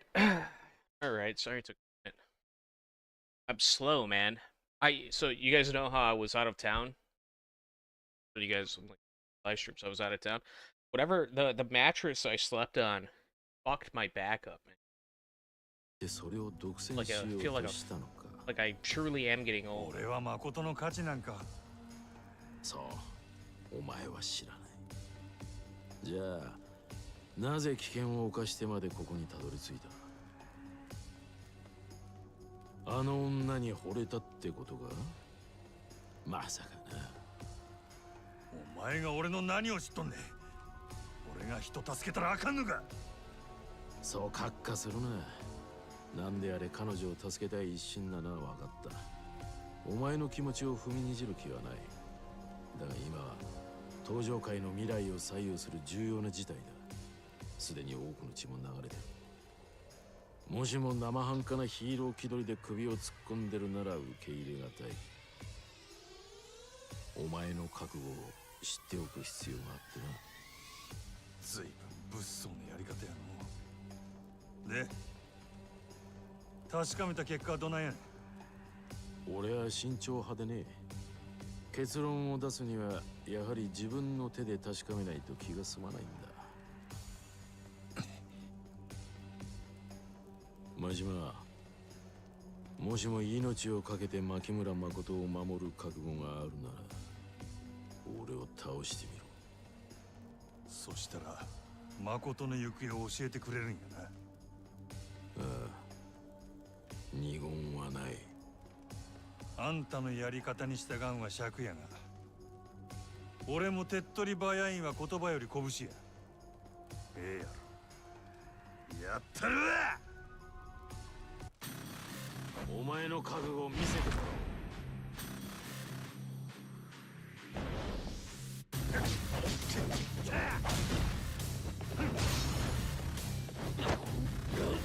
おう。Oh shit, he countered. Oh no. Get up.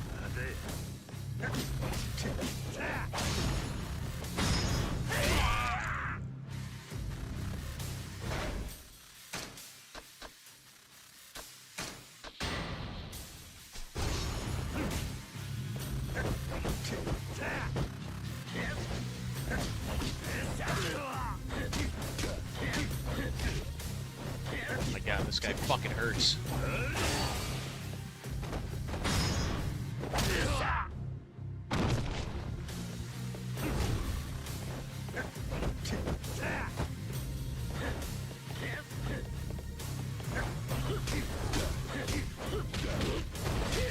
Jesus fuck. Get up, Majima, get up. No, no, no, no, no, no, Majima, no! No! God. He is whooping my ass.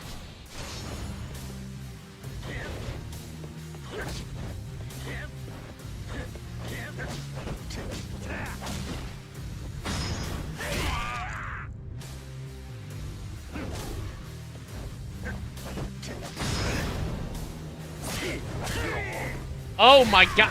Oh my god!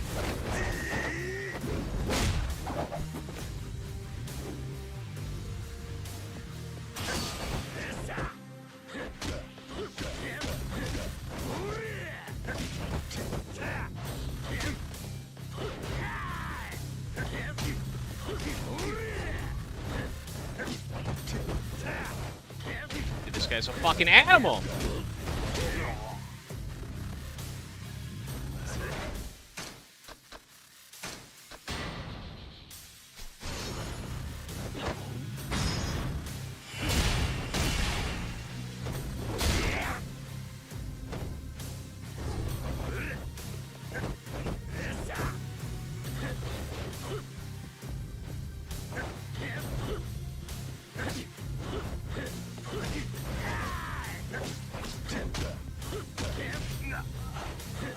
No, no, come on, dude.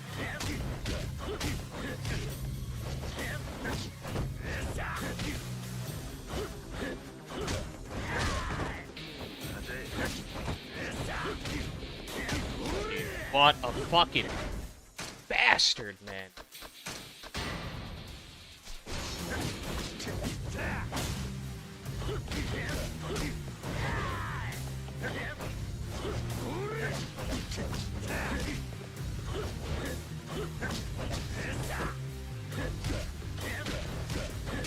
Oh my.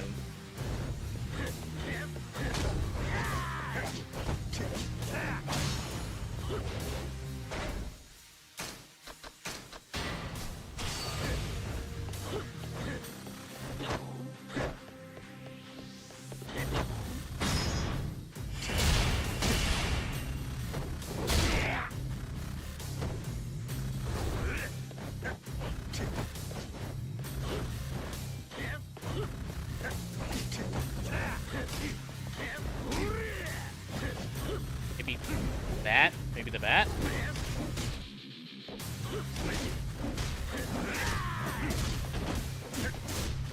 Oh yeah. Oh yeah, the bat! Come on, I was in the middle of a fucking... What are the neat action things?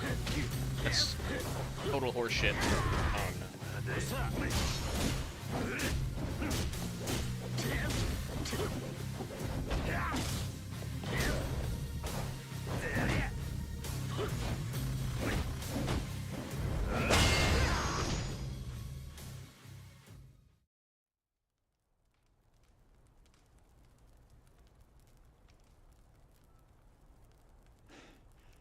どうや満足か。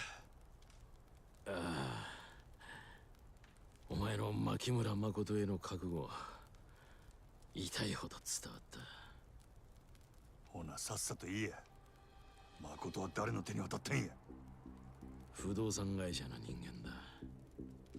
不動産会社？なんで不動産屋が？本人も知らないところで牧村誠は土地の所有者になっていたんだ。その一坪で10億と言われる空の一坪のな。一坪10億？そんな土地どこにあるんや？お前のよく知った町だ。カムロ町？誠はカムロ町に連れてかれたんか？ああ。今、空の一坪を誰が手に入れるかで登場界が大きく揺れている。土地の10億なんてのは目先の金に過ぎない。空の一坪はカムロ町の再開発に絡んで莫大な金と権力をもたらす鍵なんだ。それで極道が非力な女から力ずくで土地取り上げようとしてるっちゅうことが。ちょっと留守にしとる間に登場界も落ちたもんやな。信用してくれ。俺は決して彼女に危害を加えていない。お前がそうやったとしても他の連中が誠を奪いに来るやろ。現に車ごと爆破される寸前やったんやで。せやのに不動産屋に渡してやる。 Came a ball's hair away. You know what's funny is that I used to say a cunt hair. 普通の不動産屋とはわけが違う。Apparently, she was a ball's hair away. 不動産屋ごとに誠が守れるわけないやろが。その不動産屋の名前と行き先を教えんかい。教えてどうする？カムロ町へ行くに決まっとるやろ。それがますます彼女の命を危険にさらすことになるとしてもか。どういうことや？カムロ町に向かうのはお前一人じゃ済まないだろう。佐川か。奴は必ず牧村誠を殺そうとするだろう。お前がカムロ町に来るということは危険を持ち込むことになるんだ。Oh, I never heard of balls hair before. 本当に彼女を思うなら蒼天堀にとどまり。It basically just means about like the skin of your teeth or something. Thin margin. 不動産屋が絶対に誠を守れる保証はあんのか？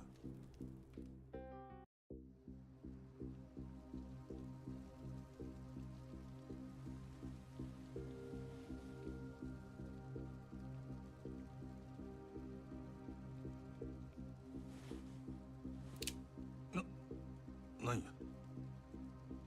もしも俺を信用できないんなら、その銃で俺を撃ち殺せ。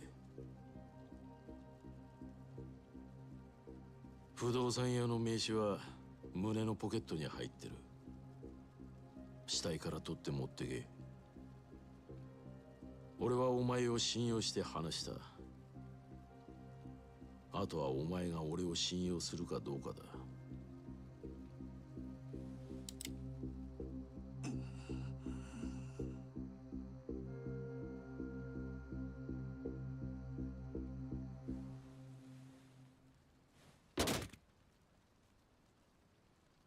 長で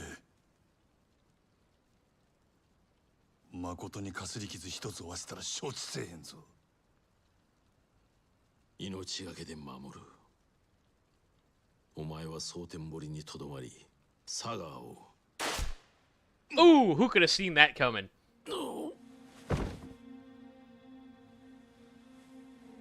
この泥棒猫が。ナイス連携プレーだぜ、真面目ちゃん。俺に撃たせるためにこいつを丸腰にしてくれたんだろ。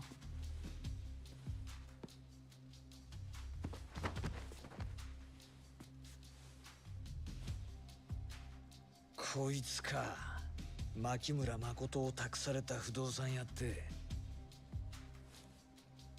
ほら、喜べよ。知りたかったんだろ。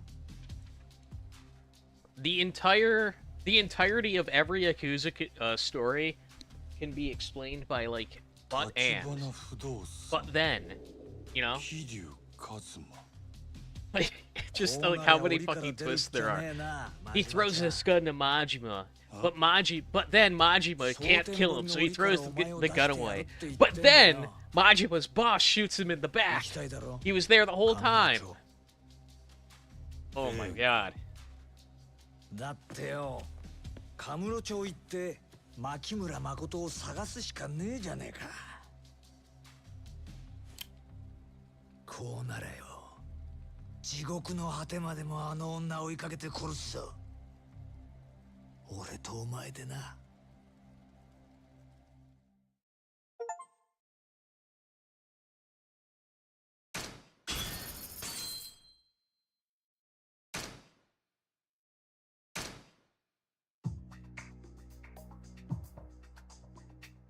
堂島組幹部阿波野の包囲網はついに Can I skip this? I don't need the skip that.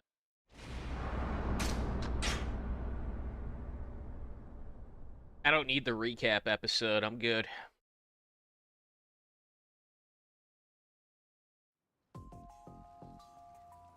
こいつか。牧村誠を託された不動産屋って。ほら、喜べよ。知りたかったんだろ。立花不動産桐生一馬。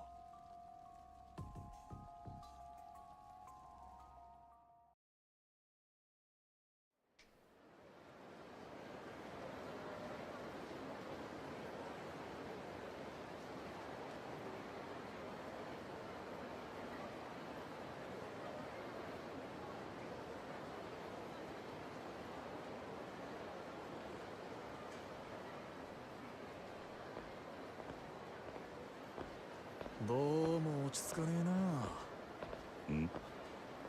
前に俺がいた頃の蒼天堀とはどこか違う。似て非なるものって感じか。あんた蒼天堀にいたことが。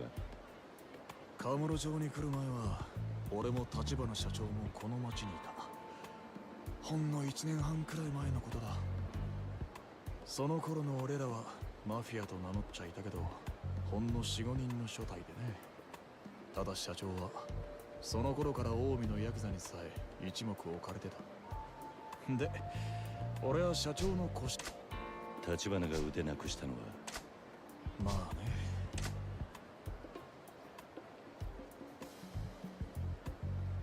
当時組んでたやつが今小副長にしてちょっといかがわしいビデオショップやっててな。キャルって名前の店。お前先に一人でそこに行っててくれるか。話は全部寄るとこ。この町の今の。そうか。お前にそいついやと日教連。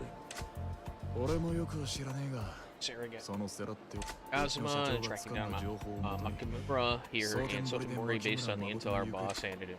なるほどな。 In other words, you're going to hang around town while I sit and wait by the phone. そういう。 Senor. I think that's gonna do it for our Yakuza today. Shop. Going to the save spot.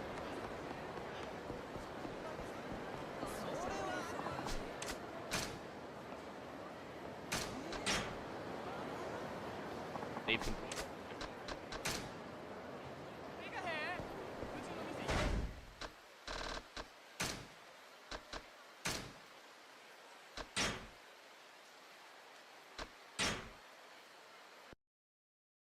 Desktop option, I always do that.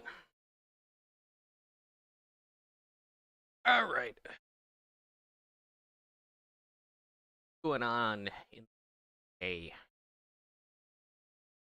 little campaign called is a cash grip, bro? You guys want me to watch stuff that is like everyone knows. Everyone knows. It's like not shocking. It's not like news, right? Halo campaign evolved. I literally have played the game. I know it's terrible. I don't need to watch 10,000 videos telling me that the game is terrible. I know this. I don't really care.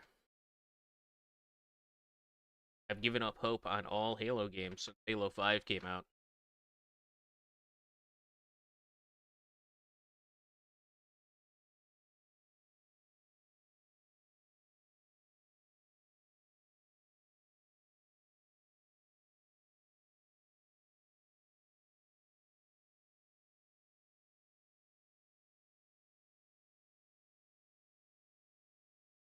The cube is real. Sure, why not? The Nation of Islam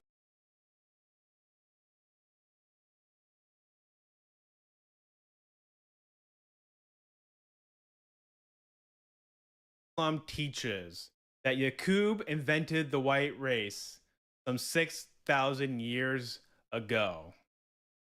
And because of this mad scientist adventure, the white race is both evil and deceptive. Now, you can laugh at that. You think it's crazy. You think it's outlandish, and you would be right. But at the very least, the Nation of Islam makes an attempt to explain the differences in the races, which is something that many people would like to know. Black, white, Asian, whomever. Now, before I go any further, I just want to say a big shout out and a big thank you to Pagan. Just race realism. What do you mean? Opera. If you notice, my audio is a little louder, a little crisper, a little clearer. My visuals are a little brighter. You could thank him. He was very patient and gave me a lot of time, a lot of expertise and tips and tricks to improve my AV. So again, thank you very much, Pagan Opera. I appreciate the time you gave and the expertise you gave me, truly. Now back to the topic of this episode. The left has a story around race. It has an explanation, a narrative. I mean, the Nation of Islam isn't the like Yakub isn't what the left believes, right? Like it's a distinct group of black people, like a religion. It's literally a religion that typically very leans towards communism, because seen as beneficiary for black people, right? That's the only narrative reason. Looks a lot more closer to the Nation of Islam than reality. That story is white people, at least at some point in place in time, are or were evil. Now, it may not be you. There's definitely a spectrum that they sort of tolerate. Maybe it's not you, maybe it's not your parents or your family, but at some point back down the line, there were some pretty bad, pretty evil white people. Could be the slave masters, the slave traders, the colonists, the empire rulers, the warmongers, whatever the case may be. White people were evil. To some degree, you're benefiting off of that evilness from the past. Now, how that relationship actually works, don't ask. It's sort of this mystical relationship you have with white people of the past. You could be of Irish descent. You could be of a descent, a white person that never got past basic poverty. It still doesn't matter. All right, you understand? So that's the story of why white people have done so well. Because someone has to explain it. 600 years of just roll tide, of just complete doing really well. ruling over the other nations, ruling over the other races. Someone has to have an explanation. It's because of evolution causing Europeans to think further ahead. That's why. Weren't capable of planning and thinking further ahead. Long-term thought. Planning. Then you died off. Our environment demanded it of us. We had to plan for winter. You had to stay warm during the winter. You had to have food stored away for the winter. It's easily explained. Very easily explained. Someone has to have a story, a narrative that explains all this. Most people want to know, why do the neighborhoods look different? Why do the countries look different? Why do our histories look different? Why do some people seem to invent everything and some people invent nothing? Why do our schools look different? Our crime rates look different. Our high school graduation rates look different. So on and so forth. These are legitimate questions. Anyone should know or want to know this. The right makes no attempt to explain anything. They like to call balls and strikes. At best, a white woman is... I mean, if you are talking about the mainstream, like the conservative right, yes, but you're talking about like two very different things. I wouldn't call the Nation of Islam like moderate left. I wouldn't call it like that mainstream left. So you're comparing like an extremist, black extremism ideology that tends to lean left to like moderate right wingers. The victim of crime from a young black man, and the right-wing media will jump on it, will pounce. Oh man, look at this black crime. Isn't it bad? We should empower our cops. We should empower our prosecutors, our judges, our politicians. Any tools on the table. Life in prison. The death sentence. Is he like okay, hold on. Is he like purposely misconstruing this? Is he purposely like presenting this in a bad way? Why is this page not loading?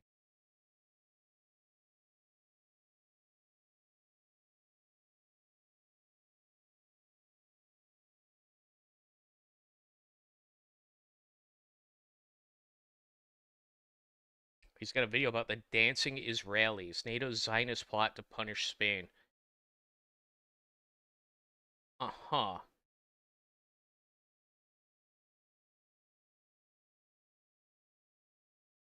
Maybe he just isn't...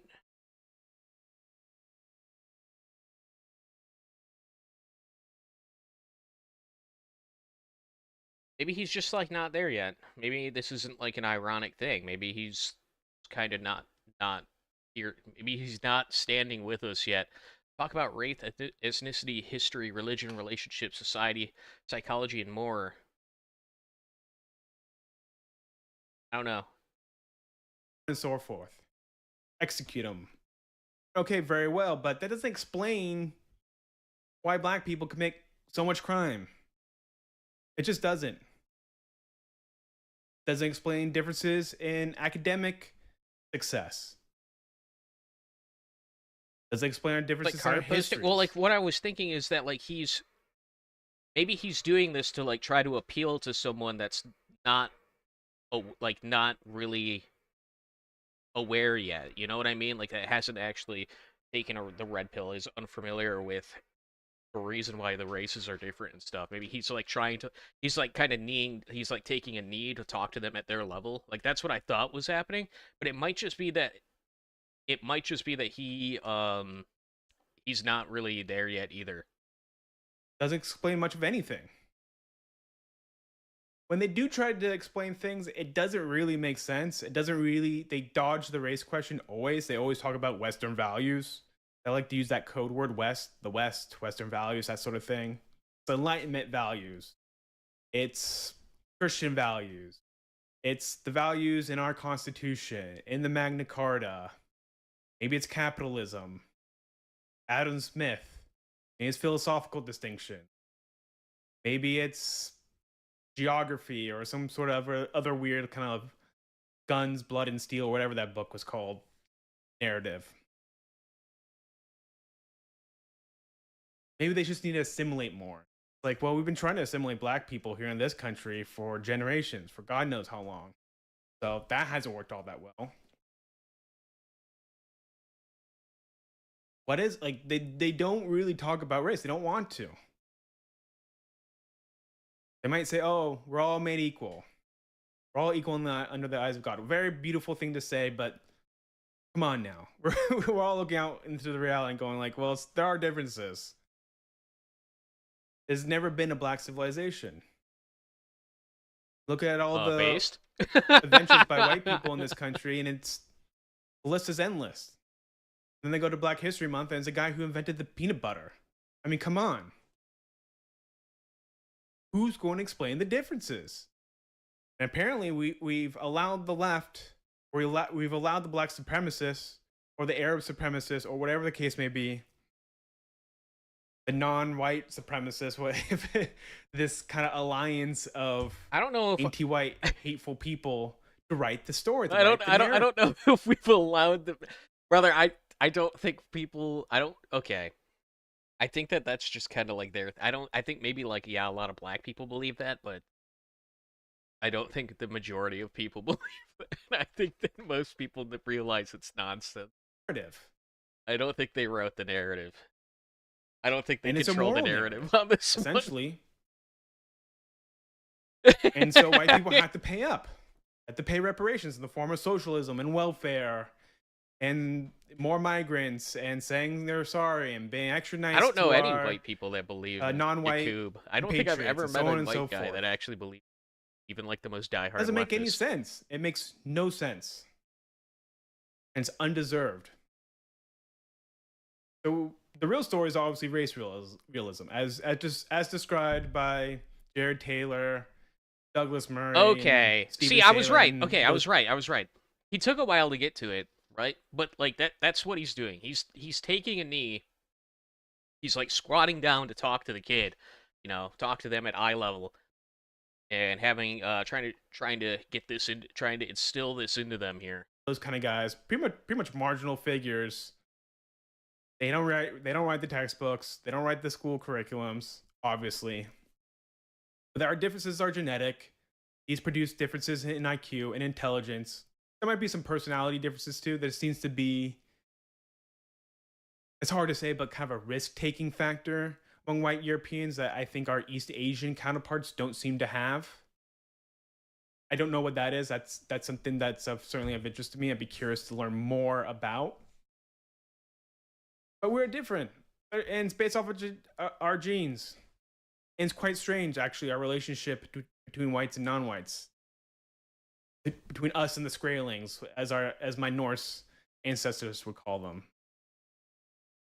It's like we are the natural leaders of civilization. We built all this stuff. Yeah, Yakub is a meme. It is a meme online, but the Nation of Islam really does believe that, and they're a pretty big sect. They're a pretty prominent group in the black communities.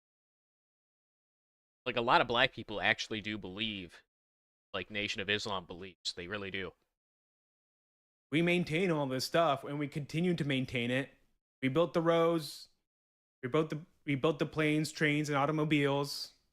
The IT infrastructure, high-speed internet, satellites and cell phones and all that stuff. But we're talking about like 14% of the population, right? We're talking about 15% of the population. So they're already like a very 14% of like 350 million people, 400 million people, right? We'll say 400 million. About 15% of that is going to be, I don't know, 40 million. Is that 40 million? I don't know. Quick math is trying to do quick math here. We'll say around like 40, 50 million people, right? And then we'll say half of that is people that believe, so like 25 million people. So it is a large number, but it's very small in proportion to the whole. And we're like guilt-ridden. Like, we don't want to lead. We have low self-esteem. We want to be liked by everyone. It's a very strange relationship.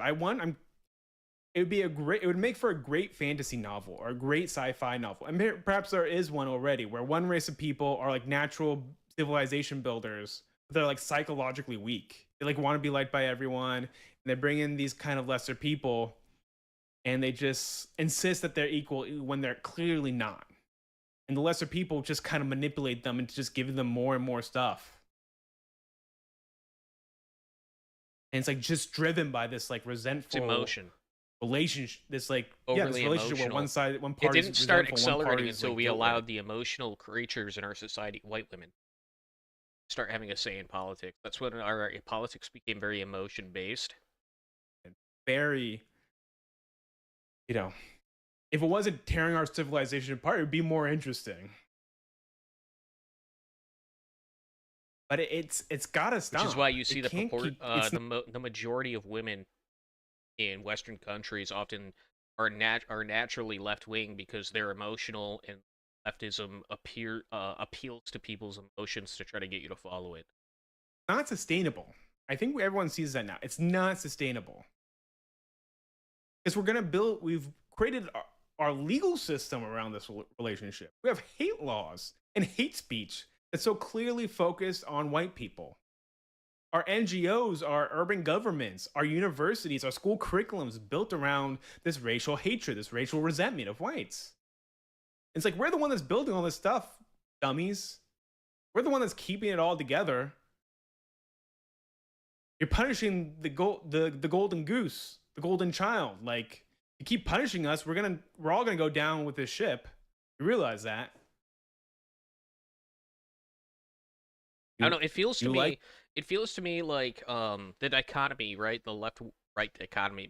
Traditionally, it's always been described as like an economic thing, right? Like people define left-wingism and right-wingism as like where people stand on politics, like economic politics. And I feel like that's kind of changing. People are finally realizing that like left versus right is like nationalism versus like globalism. It's like protection of your people versus not giving a fuck about your people and like being a quagmire of different ethnicities and whatnot.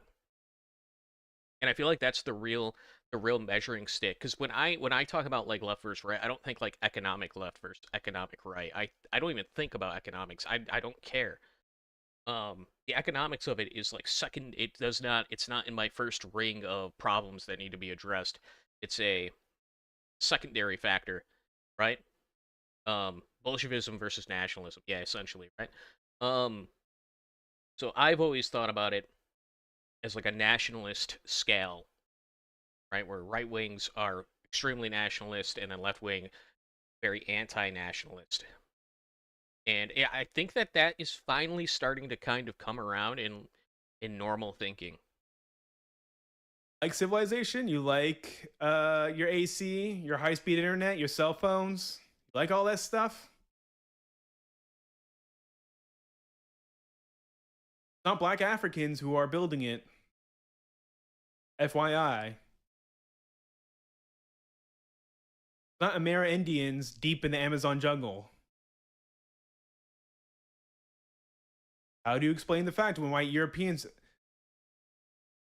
came across Amerindians Indians and I hate the economic focus of the left-right spectrum. I see Nat Sox identifying as a radical centrist. Well, so they're not radical centrists, but economically speaking, they are kind of like a centrist.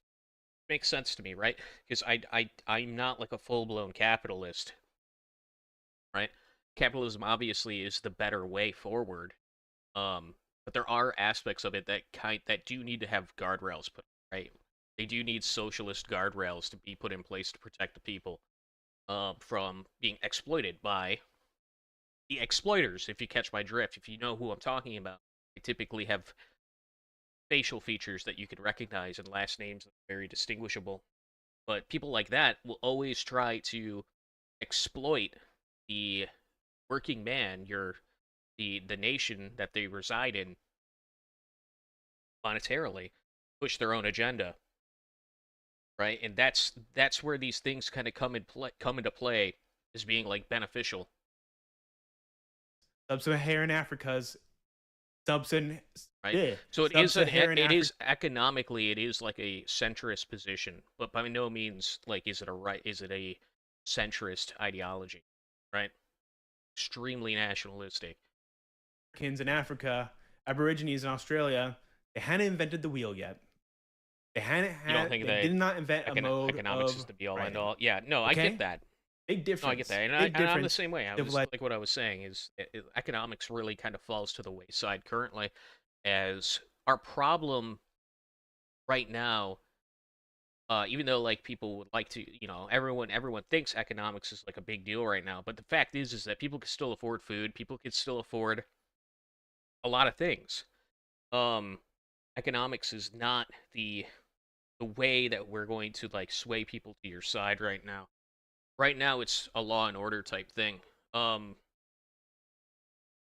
Once people can't afford food, then they really care about economics. But until then, them saving $5 at the grocery store or $5 at the gas pump is not actually a big deal to them, right? Like they'll make a big fuss about it, sure, but it's not actually that important. Organizationally, okay, we got to look at the reality and not in this horrible fantasy that blames white people morally all the time. It's wrong.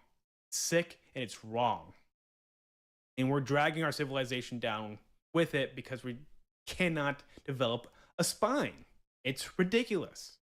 Absolutely ridiculous. So that's all I have to say about that for now. Well, that's the thing, right? Is that democracy kind of lends itself to not having a spine. The founding principle of democracy is compromise. Compromise is showing is conceding. It is conceding. It's conceding. And giving up parts that otherwise would be good for you, but because you like can't convince enough people be able to get something to pass, you have to compromise, which is showing your weak side. It is a sign of weakness. So this hyper emotional or like not having a spine, it's baked into the democratic process completely. The average person is opposed to violence, right? Like the average person is completely opposed to violence. So if you propose a solution that's going to involve violence, once the violence starts happening, you're going to lose supporters. You're going to lose people along the path. And it's just it's another many of the flaws in the system that we have. I can keep going and ranting and raving, but I'll cut the video short. Thank you again for listening. Thank you again for listening to the Lads Club. I appreciate your time. I mean, I like it. I was a little lost at the beginning because I haven't seen this guy before, but my suspicion was right. Like he eventually did talk about evolution and race realism, so that was pretty good. I'm gonna subscribe to this guy.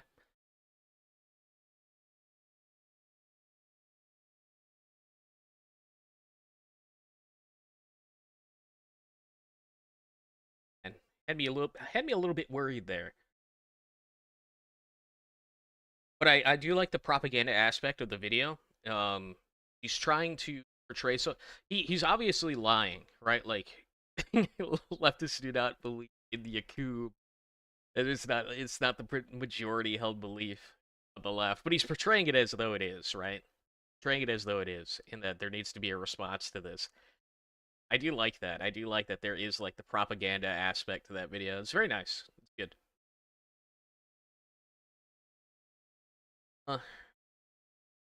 The Simpsons. I don't really give a fuck about The Simpsons, I'm not gonna lie.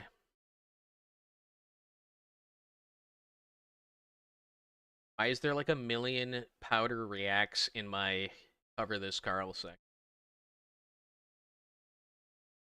Listen, we've been going kind of hard on the VTuber stuff. I feel like I should probably lay off of it a little bit. Otherwise, this just becomes like very repetitive, and I don't want to do that. You know, showed up at a perfect time. Nuclear energy would drive down all your power costs down to the cheap, so you run the lights 24/7, but oil and natural gas are more profitable. Yeah, that's true. Plus, there's the inherent like mind raping that they've done to the populace about nuclear power.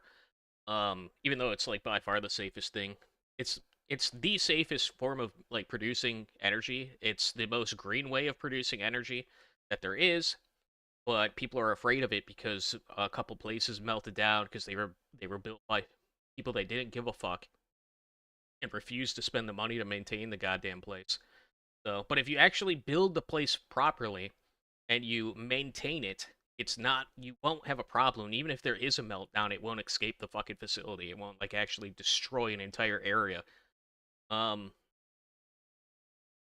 people don't. They're just afraid. They're like totally afraid of it. It's sad.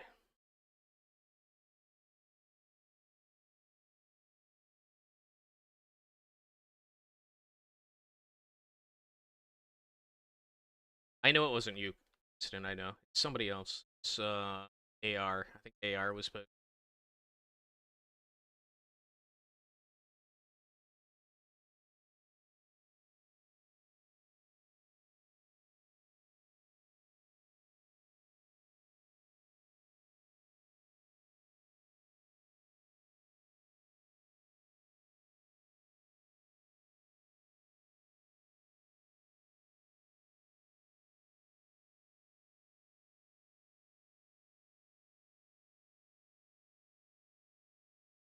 I'm not really seeing anything else in here that I want to. Son Piker's History of Misogyny.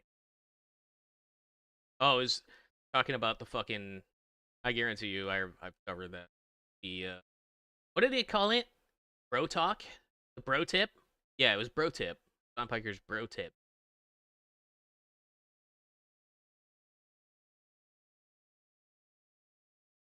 New Spider-Man movies made for brown Zoomers. Okay, we'll watch. And we got a tiny channel here. Yeah. Probably leaves things in a strange place. You know, I do think that monoculture is like flaming back a little bit with things like the Odyssey. I think we just need more. We need more products that are designed to be events for everybody and aren't garbage, right? Like this Spider-Man movie has the biggest opening day of all time. The three biggest. No, what is it? I saw someone posted that Tom Holland has the 3 or 4 biggest openings of a movie in the history of actors. Like no actor has what he's done, and they're all Spider-Man movies. I think it's directly correlated to the influx of Pakistanis, Indians, Middle Eastern people coming into the country. These 19-year-old kids, you know, they think, you know, even though they're like Persian, that they're Miles Morales, and they're showing up to Tom Holland, and they're gonna, you know, I want to fucking die, you know, just thinking about it. But that's the current state right now, and yeah, it's what they got at it. They got added to the Latinxes that bring their tortas.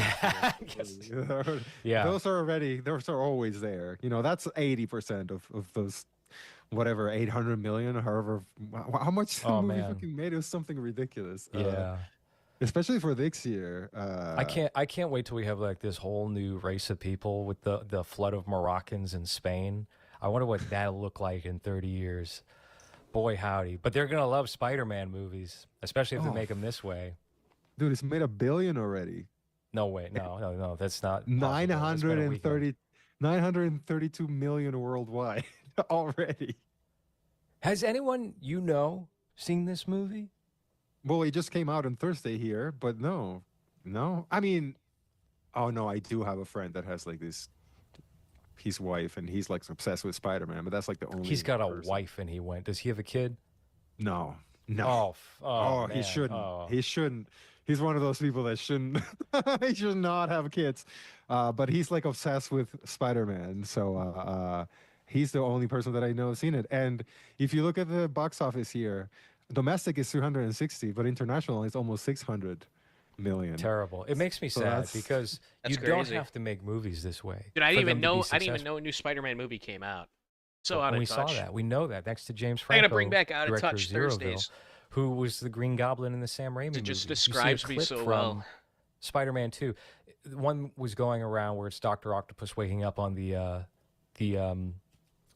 operating table, and him just like killing all these doctors with his tentacles, and it's done in the horror Evil Dead style, and it looks so good. It looks so cool. It's terrific, and even the effects still mostly hold up.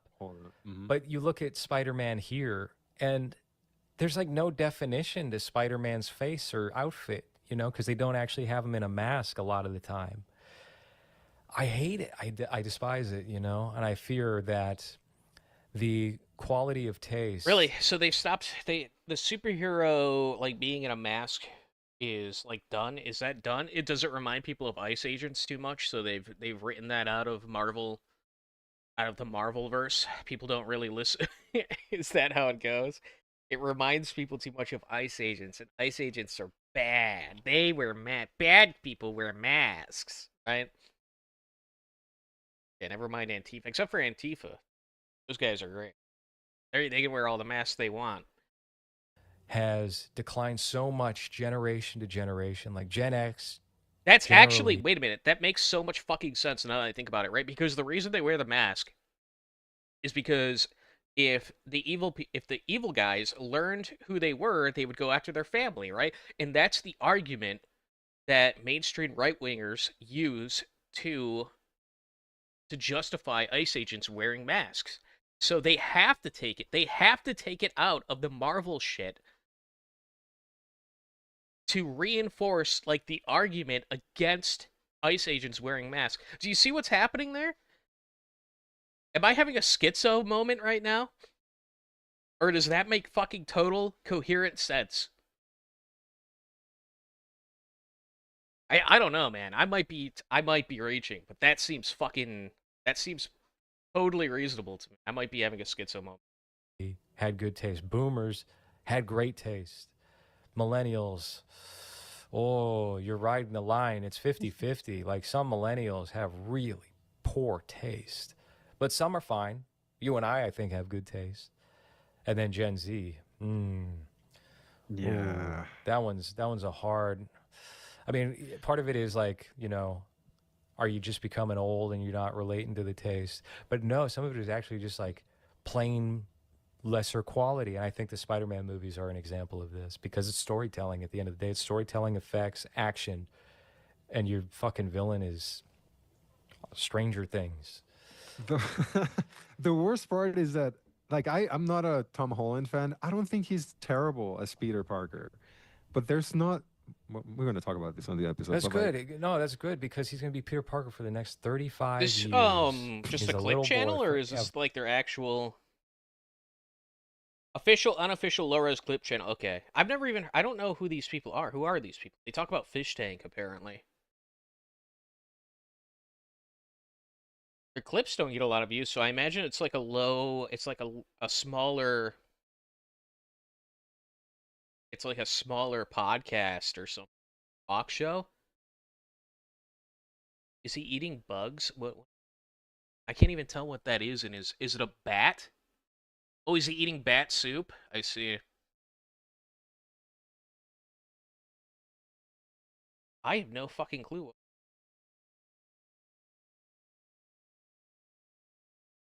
Huh.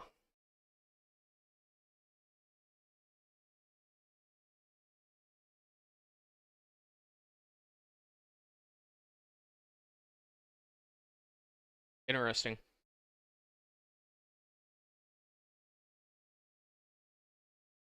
The new IRA Republican terror group activate on both sides of the border. This is a Bell Tell and Crime Is the World IRA podcast. a Republican terror group? I don't know about that.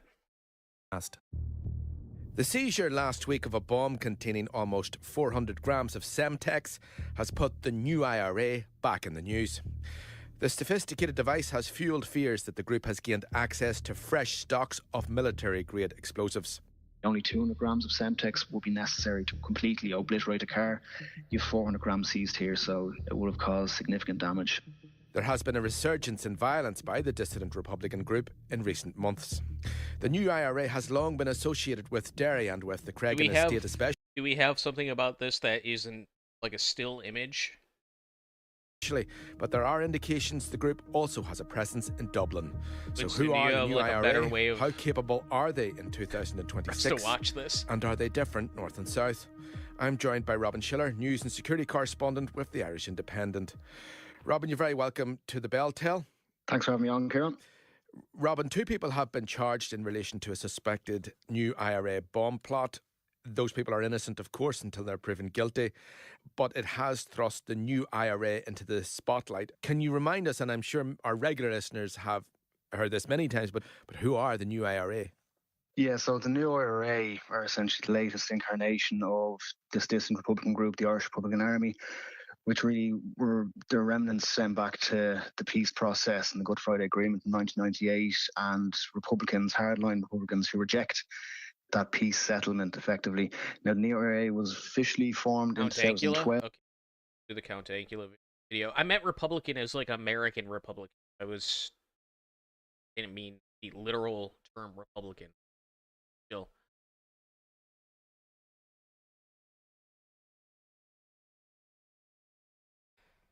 UK on alert. I was thinking that they were trying to frame it as like the heckin' Republicans are funding this, or they were trying to tie them. American Republican.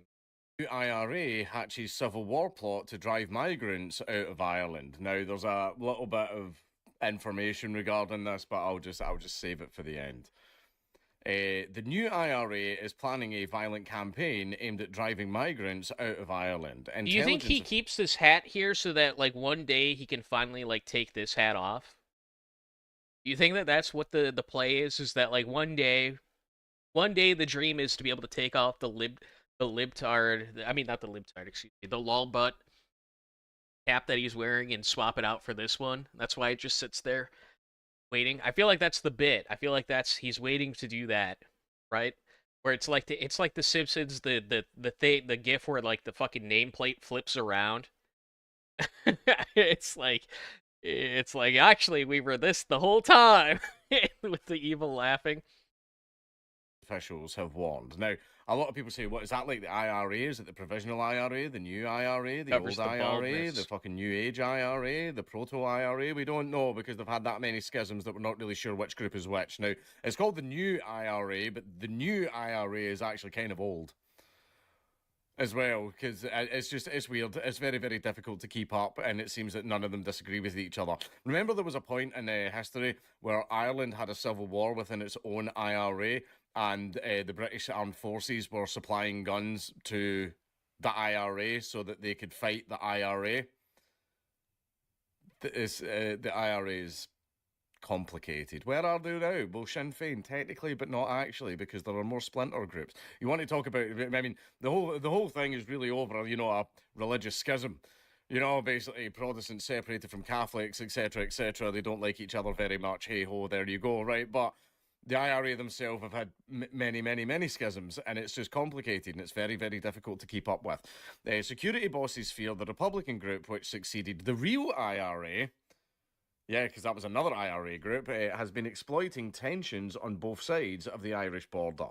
A rise in migrant crime on the island has fueled local fury, as seen in June, when the stabbing of Stephen Ogilvie, allegedly by Sudanese asylum seeker Hadi Al-Adid, sparked riots in Belfast. Now, I know it wasn't allegedly.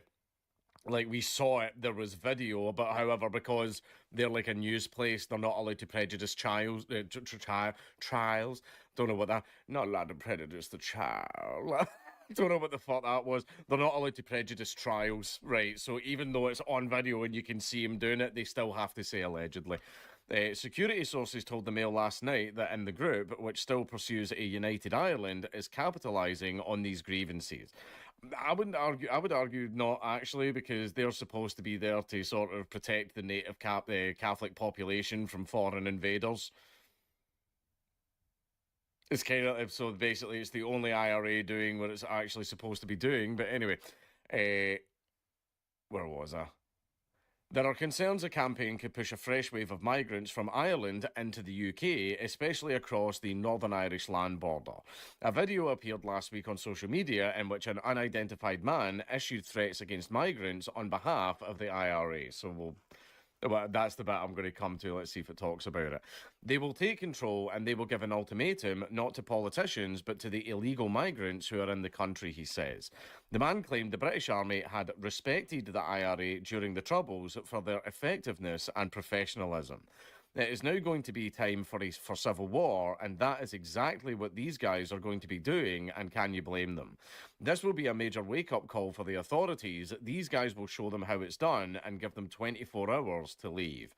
The real IRA broke away from the provisional IRA in 1997 and later merged with the vigilante outfit Republican Action Against Drugs in 2012 to form the new IRA.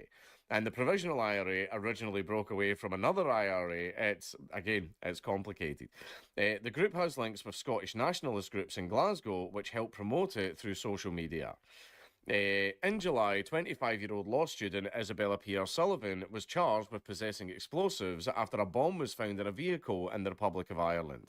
Irish police intercepted her during an operation focused on dissident Republican activity, and the defence solicitor told the court that she had been asked to take a bag to Northern Ireland without knowing its contents. A source told the Mail the new IRA have been very active this year in the north in attacks against the police service of Northern Ireland. Here's the part where I'm supposed to care. Okay, I was going to say, like, why am I being told about this? Like, what is happening? Why is this popping up? Why do people want me to know about this? Because they have two aims: Irish independence and all migrants out. Now, we as Americans, or we as the world, don't really give a fuck about this first part, right? Irish independence, I mean, they've been yapping about that for a long time now. People really don't give a shit.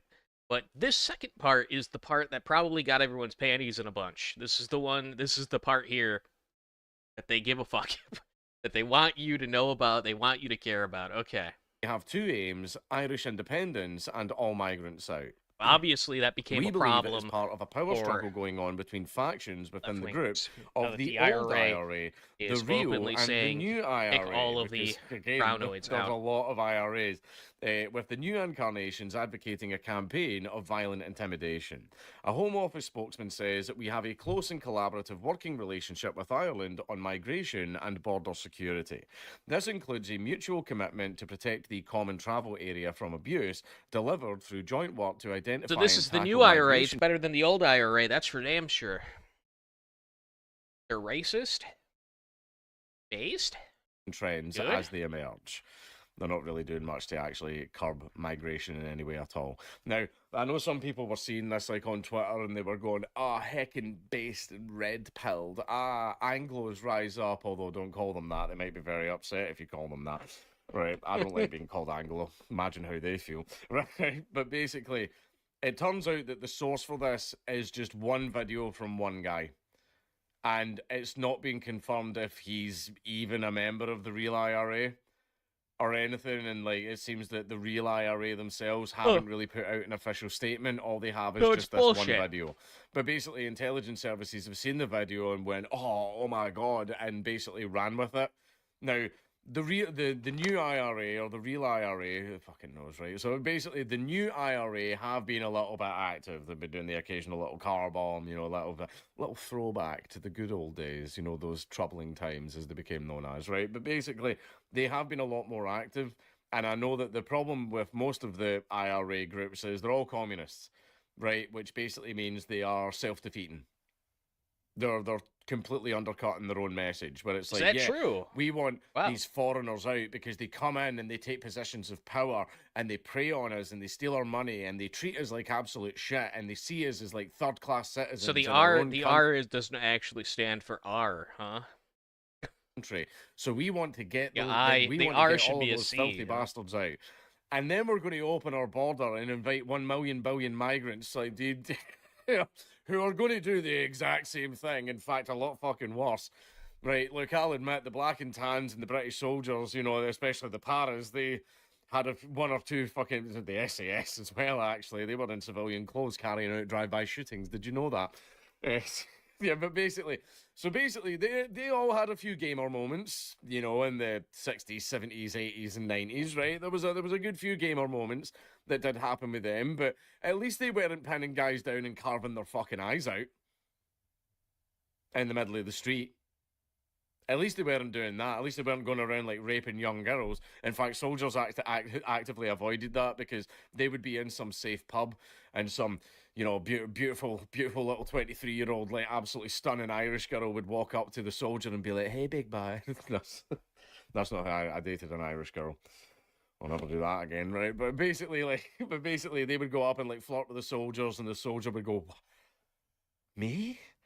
Me? Really? Yeah, do you want to go back to my place?" "Oh, yes, of course I do, my little beautiful Irish flower. Yes, absolutely." And then he would go back there and there would be like fucking 5 provosts waiting on him to fucking torture and kill him, right? So the soldiers actively avoided having sex with Irish women because 9 times out of 10 it was a honeypot and it was a fucking setup to get them killed, right? But basically they weren't doing any of that. However, the migrants are doing all of that. They're doing absolutely horrific, terrible fucking things to the natives, as well as driving down their wages, taking up all the jobs, bleeding the government absolutely dry of welfare and benefits. They're doing all of that shit.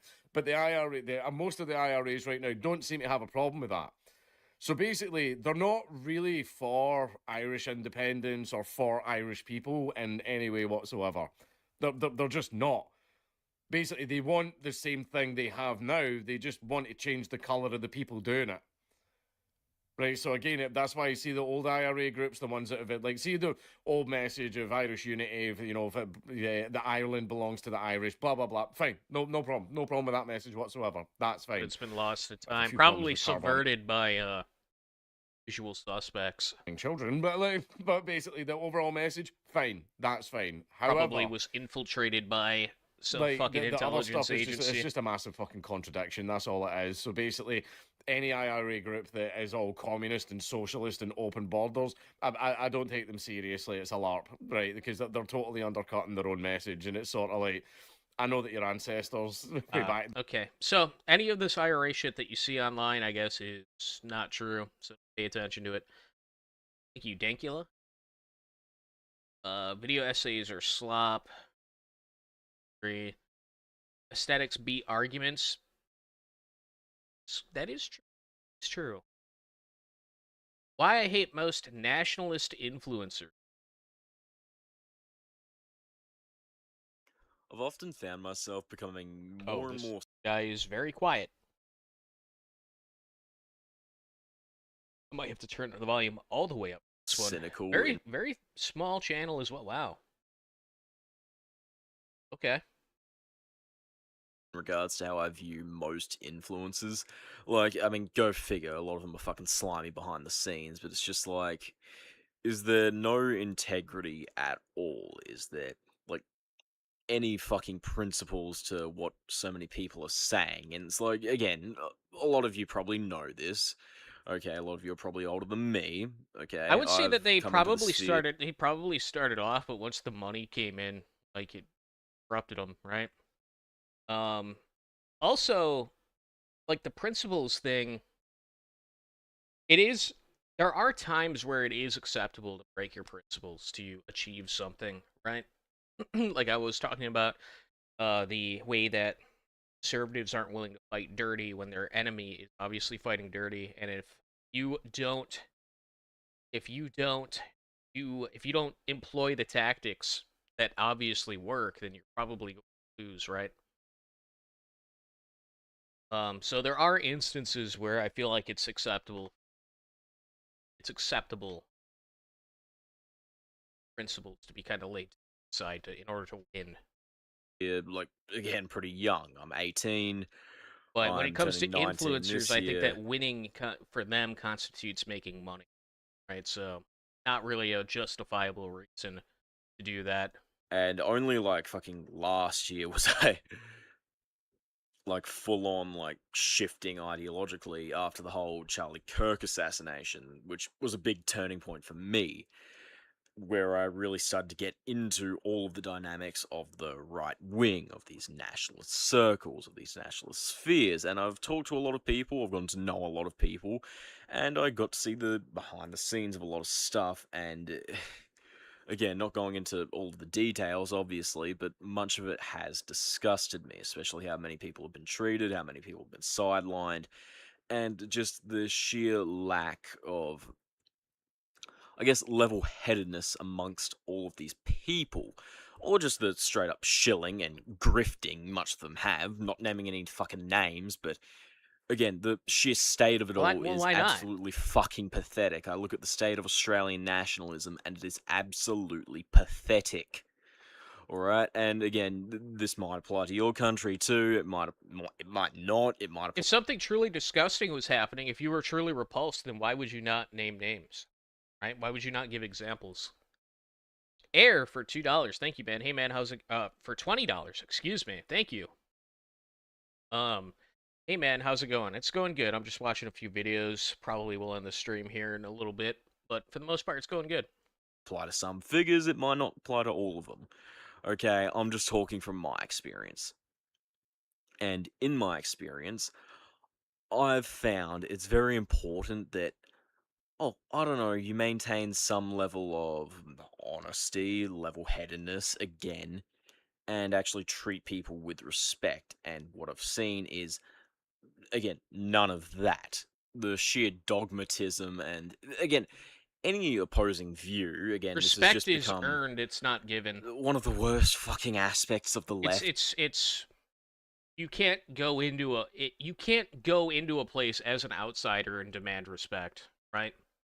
Which is probably, I'm just gonna take a shot in the dark here, but I would imagine that this guy showed up into like a hyper right-wing server and was, he had just gotten into it, right? Like Charlie Kirk thing had happened and whatnot, and he probably got bullied by some actual racists for not like being a race realist, and he was like, "These people don't respect it." Like, that's what I'm kind of going with right here. That's kind of what I can envision him going into like a Discord and getting dogged on, getting hazed for being like new to the fucking server, not familiar with the, how racist everybody is, and getting dogged on for it, and being disrespected. And the sad fact is, man, is that you have to earn respect. It's not just given to you. Like, to just fucking implanted onto the right yet again is just the sheer dogmatism, alright, that has been on display.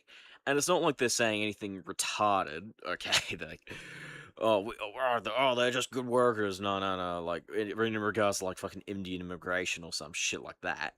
No, this is a different thing. Like, what I'm trying to talk about is things like optics, how things are presented, how people go about things, okay?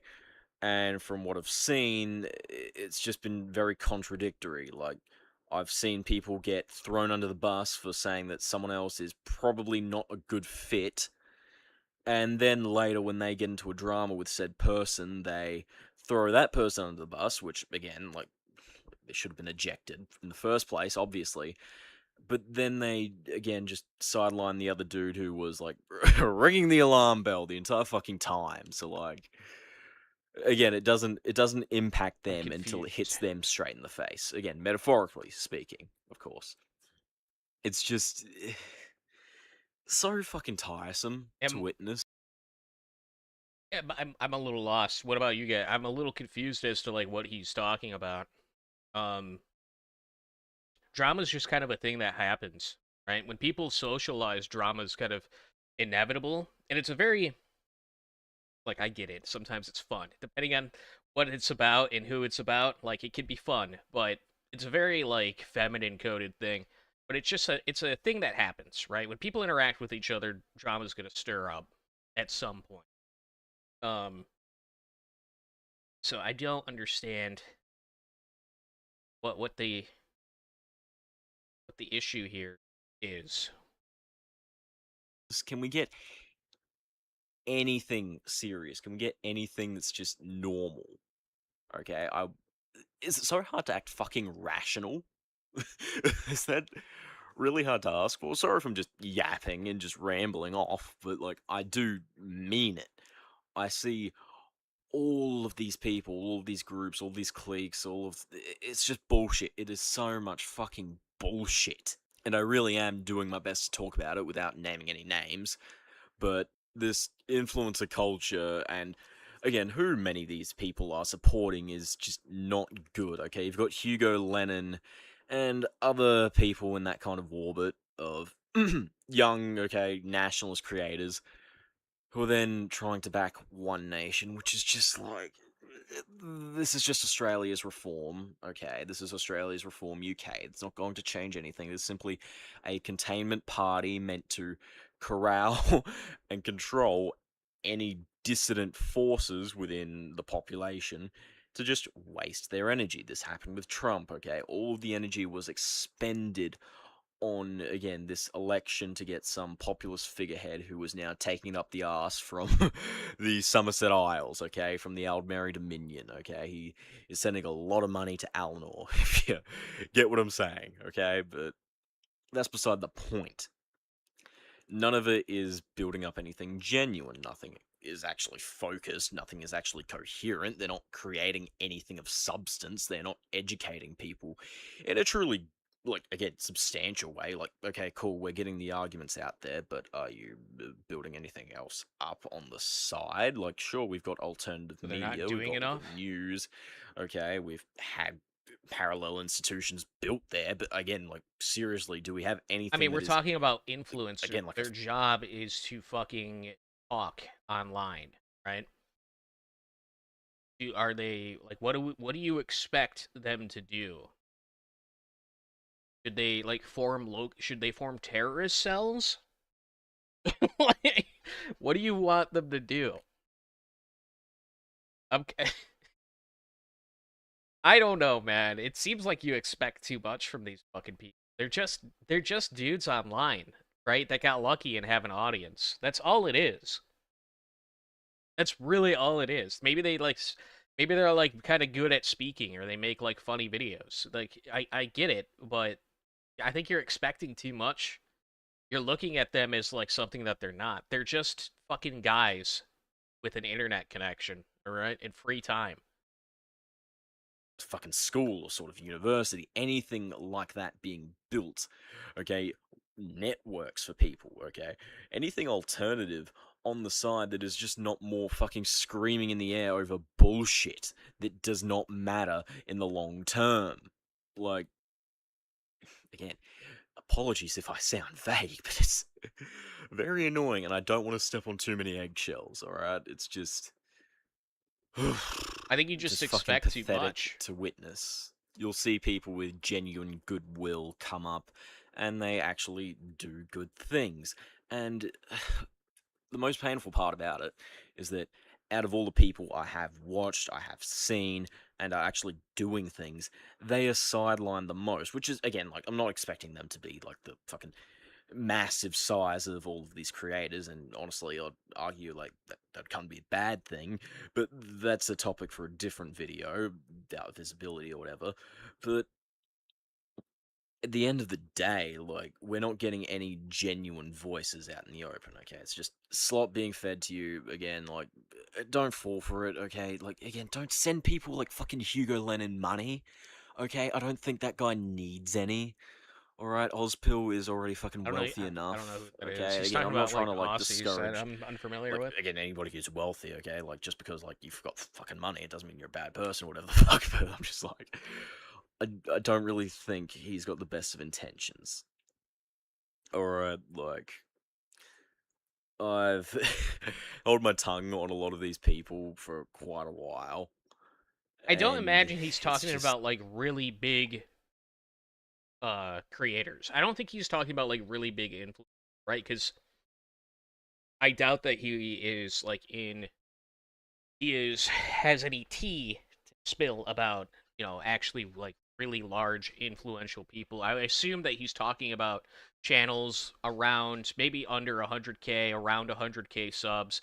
That would feel more, I feel like that's more appropriate. That's kind of where I would say that he is, that what he's talking about. And what you have to realize is that these literally are just people with a fucking microphone. Like, that's it. You can't expect them to like lead moves and stuff like that. It's too much. You're expecting too. It's like, bro, get a life, be real. Like, I don't know what to tell you, okay? You're advocating for all these odds are is that the reason why they have a fucking channel or they became an influencer because they didn't have a life. They were probably online so much that they considered that they were just like, fuck it, gonna start making content, right? They were bored. They just spent too much time online. That's more than likely what's going on. I don't know. Yeah, I feel like this, but it is very vague. Either this guy, he's not doing a very good job of like explaining what the fuck he's talking about because I guess he's afraid of like naming names or something, like giving too much information away. But me as someone that is like unfamiliar completely with the Aussie scene of like right-wing influencers, I'm just kind of lost. I don't know what he's talking about. And I feel like he's just kind of expecting too much from these people. Highly lacking of substance. Like, his expectations are too high. Like, the expectation to be respected, the expectation to be treated with dignity or something like that when respect is earned. Very obviously it's earned, it's not given. It seems like his expectations are too high. Getting to the root cause, and a lot of the root causes I can't talk about here on YouTube without getting my fucking excuse me, my fucking channel nuked. Okay? I have to get into some very specific phrasing, okay? But you can obviously tell what I'm talking about if you've observed people like Hugo. And again, other people in that sphere. And they just dance around the topic. They don't get to the bottom of it. It is just more populist messaging wrapped around, like, again, the same old tried fucking methods that are just not going to work. Okay? We are literally being given a fucking carrot. Okay, imagine you're the fucking pig in Minecraft. I'm not saying he's not, like, right? being racist right? enough you or anything like that. I'm and saying you he's just not into like a pit, he's not pit like of lava, talking and then you just explicitly about like cooked bacon, what creators is he talking about and what did they just do? There, easy right? fucking picking. And it's hard for me to. It's hard for anyone to know what he's talking about because it's not anybody, specific. Any fucking like, people at all. Wake up to just all of this nonsense. It is sad to see. It is sad to see people continue to fall for it. And just all of the needless drama that goes on. It's like, oh, we need the drama. We need the drama. It gets our clicks up. It gets our clicks up. Okay, what the fuck are you doing that is actually building anything then? Okay, like, nobody is... Okay, Twitter is not going to be the fucking battleground, okay? Like, again, it's a useful tool. It's a useful app. I'm not going to deny that. But, like, nobody's going to remember the people who fucking got the most likes on X or whatever the fuck. You're going to be remembered as the fucking losers of the time who didn't do jack shit. Okay, that's what they're going to be remembered as, okay? Yeah. Like, again, I'm not trying to discourage people from making content. I mean, if you want to go out and you want to, like, be the first, you know, go cast some stones then, buddy. Like, practice what you're preaching. Go out and do something then, right? Go, I don't even know what it is you want. Like, what is it that you want these people to do? Right? Like, I get it. I understand, right? Like, having to do the drama thing and, like, you know, doing the stuff that gets you clicks is gay and retarded. I understand. Completely agree. But you're expecting people who, like, talk on the internet to do what, man? Like, what do you want them to do? You want them to pick up a gun? You want them to, like, go form, like, a local racist group? I don't understand what it is that you want. Eating and making money from it, no. Okay, what I'm critiquing is, again, the actual substance behind it. Take a guy like Vrillium, for example. That guy reeks of the fucking grift, alright? He is, like, major fucking degenerate, okay, in his past. And again, making money off of what you believe is not grifting, dude. Grifting is when you don't believe what you're saying, but you're doing it anyways to make money. That's what grifting is, right? That simple. It's that fucking simple. It's why I don't. It's why I like. I'm not very quick to call. I don't know. I'm sure someone will like make a compilation of me calling people grifters. Sure, but typically when I call someone a grifter, it's because I have a good reason to believe that they don't actually believe what they're espousing. Right? It's either that or they don't fully understand what they're saying. You know. Like, maybe they do actually believe what they're saying, but because of what they've said in the past that directly contradicts what they're saying now, they're just, like, stupid and they don't understand that, right? Maybe that could be it, but, you know, grifters, literally the definition of a grifter is somebody that, like, tries to sell you something they personally don't believe in, right? I watched him a little bit, okay, and I wanted to give the guy the benefit of the doubt too. So, like, okay, maybe he's just a leftist who was a bit of a fucking degenerate in the past. Obviously, he was. Maybe still is, who knows, but I'm not going to say anything.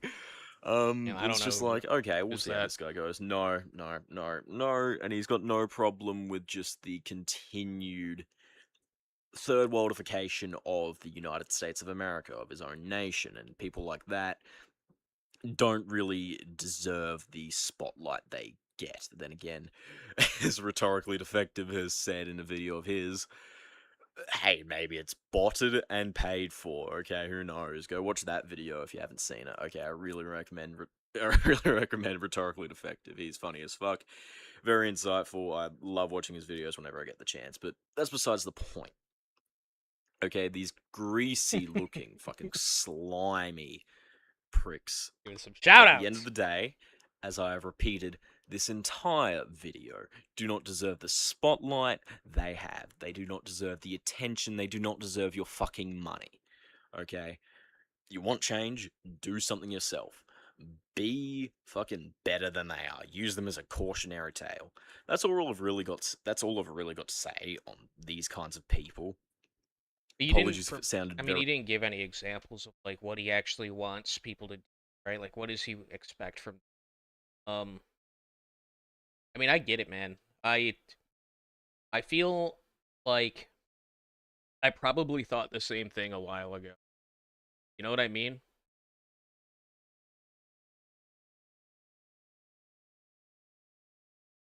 I don't know. This guy's a small channel. He's probably pretty new at making videos, so I can't, like, fault him much. Yeah, so I don't know. I'm gonna sub to this guy just to help him out. I get it. He seems genuine, right? He seems genuine, which is good. I don't necessarily agree with what he's saying, but it seems like he's got motivation. So I'll help him out. He's got to turn his fucking mic up though. This shit's bad quiet, bro. Maybe I'll talk to him. Maybe I'm kind of curious. I want to talk to him. I want to know what the hell he's talking about.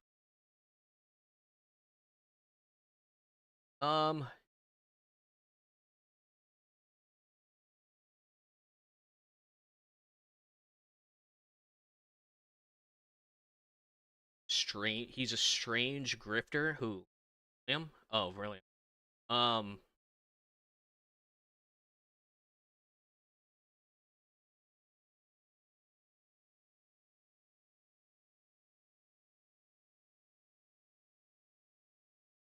He's in Basoka's server. Oh, okay.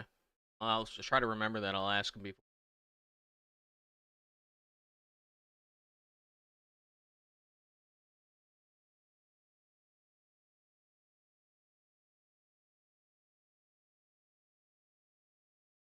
Do I watch another video or do I call it?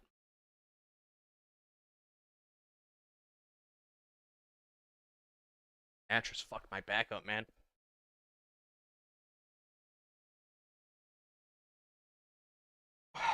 I think this is probably a good... Yeah. I don't really see anything else too interesting. Like, there's people talking about Hassan. I already talked about Hassan the last stream. I don't need to... I don't need to fucking keep... He got his article and it was fucking ridiculous. I know. He's really upset about it. Why does woke media always fail?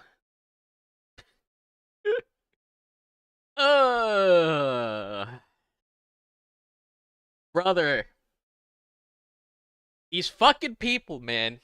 Why does woke media always fail? Woke media dominates your entire fucking, in the entire existence. You don't know a time you haven't experienced what a non-woke piece of media looks like, okay?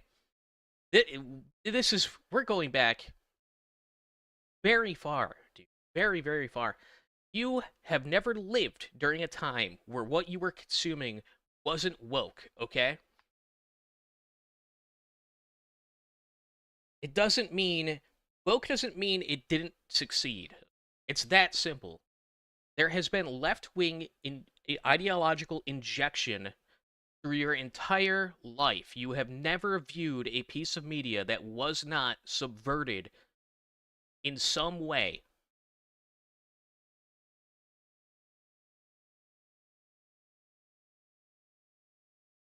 Non-woke piece of media is Monster House and The Passion of the Christ. Okay. The Passion of the Christ might have not been woke media, but you have to understand that okay. You might have gotten me on that one. I haven't seen Passion of the Christ in a while, but I remember Mel Gibson being very anti-Semitic.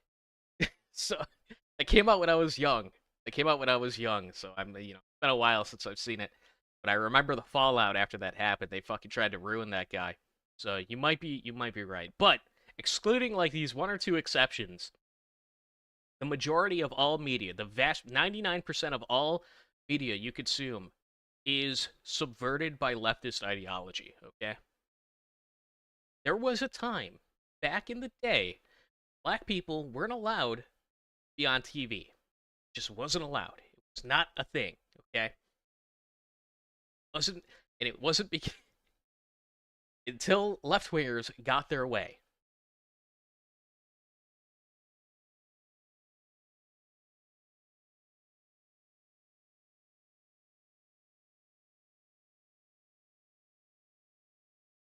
Not go woke, go broke. These things, it's when they go fucking, when it's too blatant and heavy-handed. Yeah, these things typically fall flat on their face, right? But for the most part, think of like the Marvel movie, and think of what like the Marvel movie craze when these movies were raking in box office, breaking numbers and shit like that. They were all woke.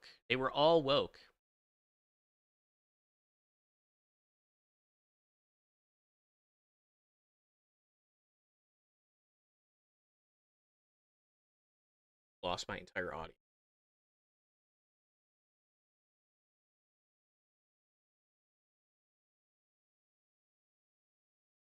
I don't know. I don't think it's ridiculous.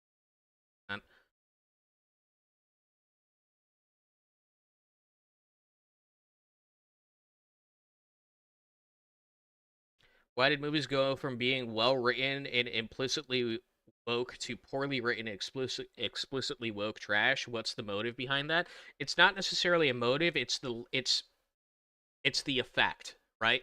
So the goal was to make people who are not well read, who are very low reading comprehension, stupid people, right? The idea was to make the American population stupid, dumb, goyim, right? And now the people who have been propagandized to specifically become stupid, dumb, goyim are now the people making the fucking propaganda that's supposed to make you a stupid, dumb goyim. Okay, do you understand? So these people, when they add references to great works, right? They never actually read that great work. Think of like anything that you could think of something in your head, like some great movie, some great piece of art that you've seen. Typically it has a reference to something even further back that is considered like a great work, right? So when like they reference the Odyssey or something, a few years ago, it might have been like a more concrete and more deep found like reference to the Odyssey, but nowadays it's very shallow. It's almost as if they've never actually read it. And it's because when these people go through their life, they go to college and stuff like that, they don't actually read these works. They read an excerpt. They read a collection of excerpts from the books, right? They don't actually read them. They read what is considered important. And what was considered important is picked by some communist Jewish subverter that wrote the textbook, okay? That's why. Reason why it's so heavy-handed and it's so blunt force trauma ham-fisted is because the propaganda worked, and now the people who were designed to be dumb golems are making the propaganda now, and they're incapable of making it to the quality that it was before. That's why. You understand? You get it? It's like a the runoff effect, where if you have a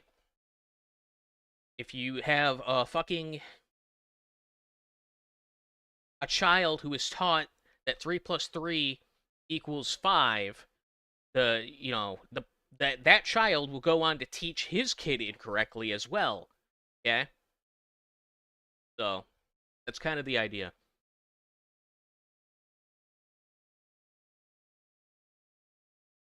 And you're just seeing like the generational build up of that, so that's what it is. That's how I see it, at least. Demoralization? Well, I mean, you could make an argument that it's intentional, right, to demoralize people, but I think it's a little bit deeper than that. I don't think it's intentional. I think that you might be giving them a little too much credit to say it's intentional. It depends, okay? It depends, because there's definitely stuff that's done intentionally. That's for sure. Right? Like, look at, Dustborn. Dustborn was very intentional, a piece of media that was supposed to reinforce, like, dumb bisexual women, okay? It was supposed to appeal to these, like, fucking retarded whores that don't even play video games. And that was their target audience, and they tried to appeal to them very well, right? Like that game was crafted to appeal to those people. Obviously, they didn't fucking buy it because they don't play video games, but that was intentional, right? Whereas them fucking up Master Chief Sergeant Johnson, them fucking up Sergeant Johnson isn't intentional. That's them trying. That's them trying to make a likable black guy. That's them trying to show you what's intentional about the new Halo is them replacing random characters with black people. That's intentional. What's not intentional is Sergeant Johnson being like a butchered hollow husk of what he was, right? Because if they were good at what they did, they would make him likable. They would make him a cool black guy, right? Like he was in the originals. He was the token black guy, and he was cool. He had a cigar, and he made little funny quips, and people liked him. They tried to do it again. They failed miserably.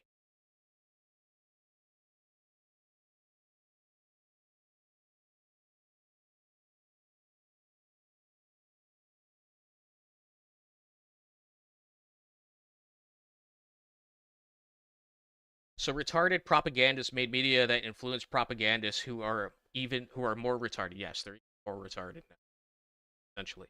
Anyways, I feel like that's kind of the end of the rant. All right. Well, I'm going to wrap it up here, guys.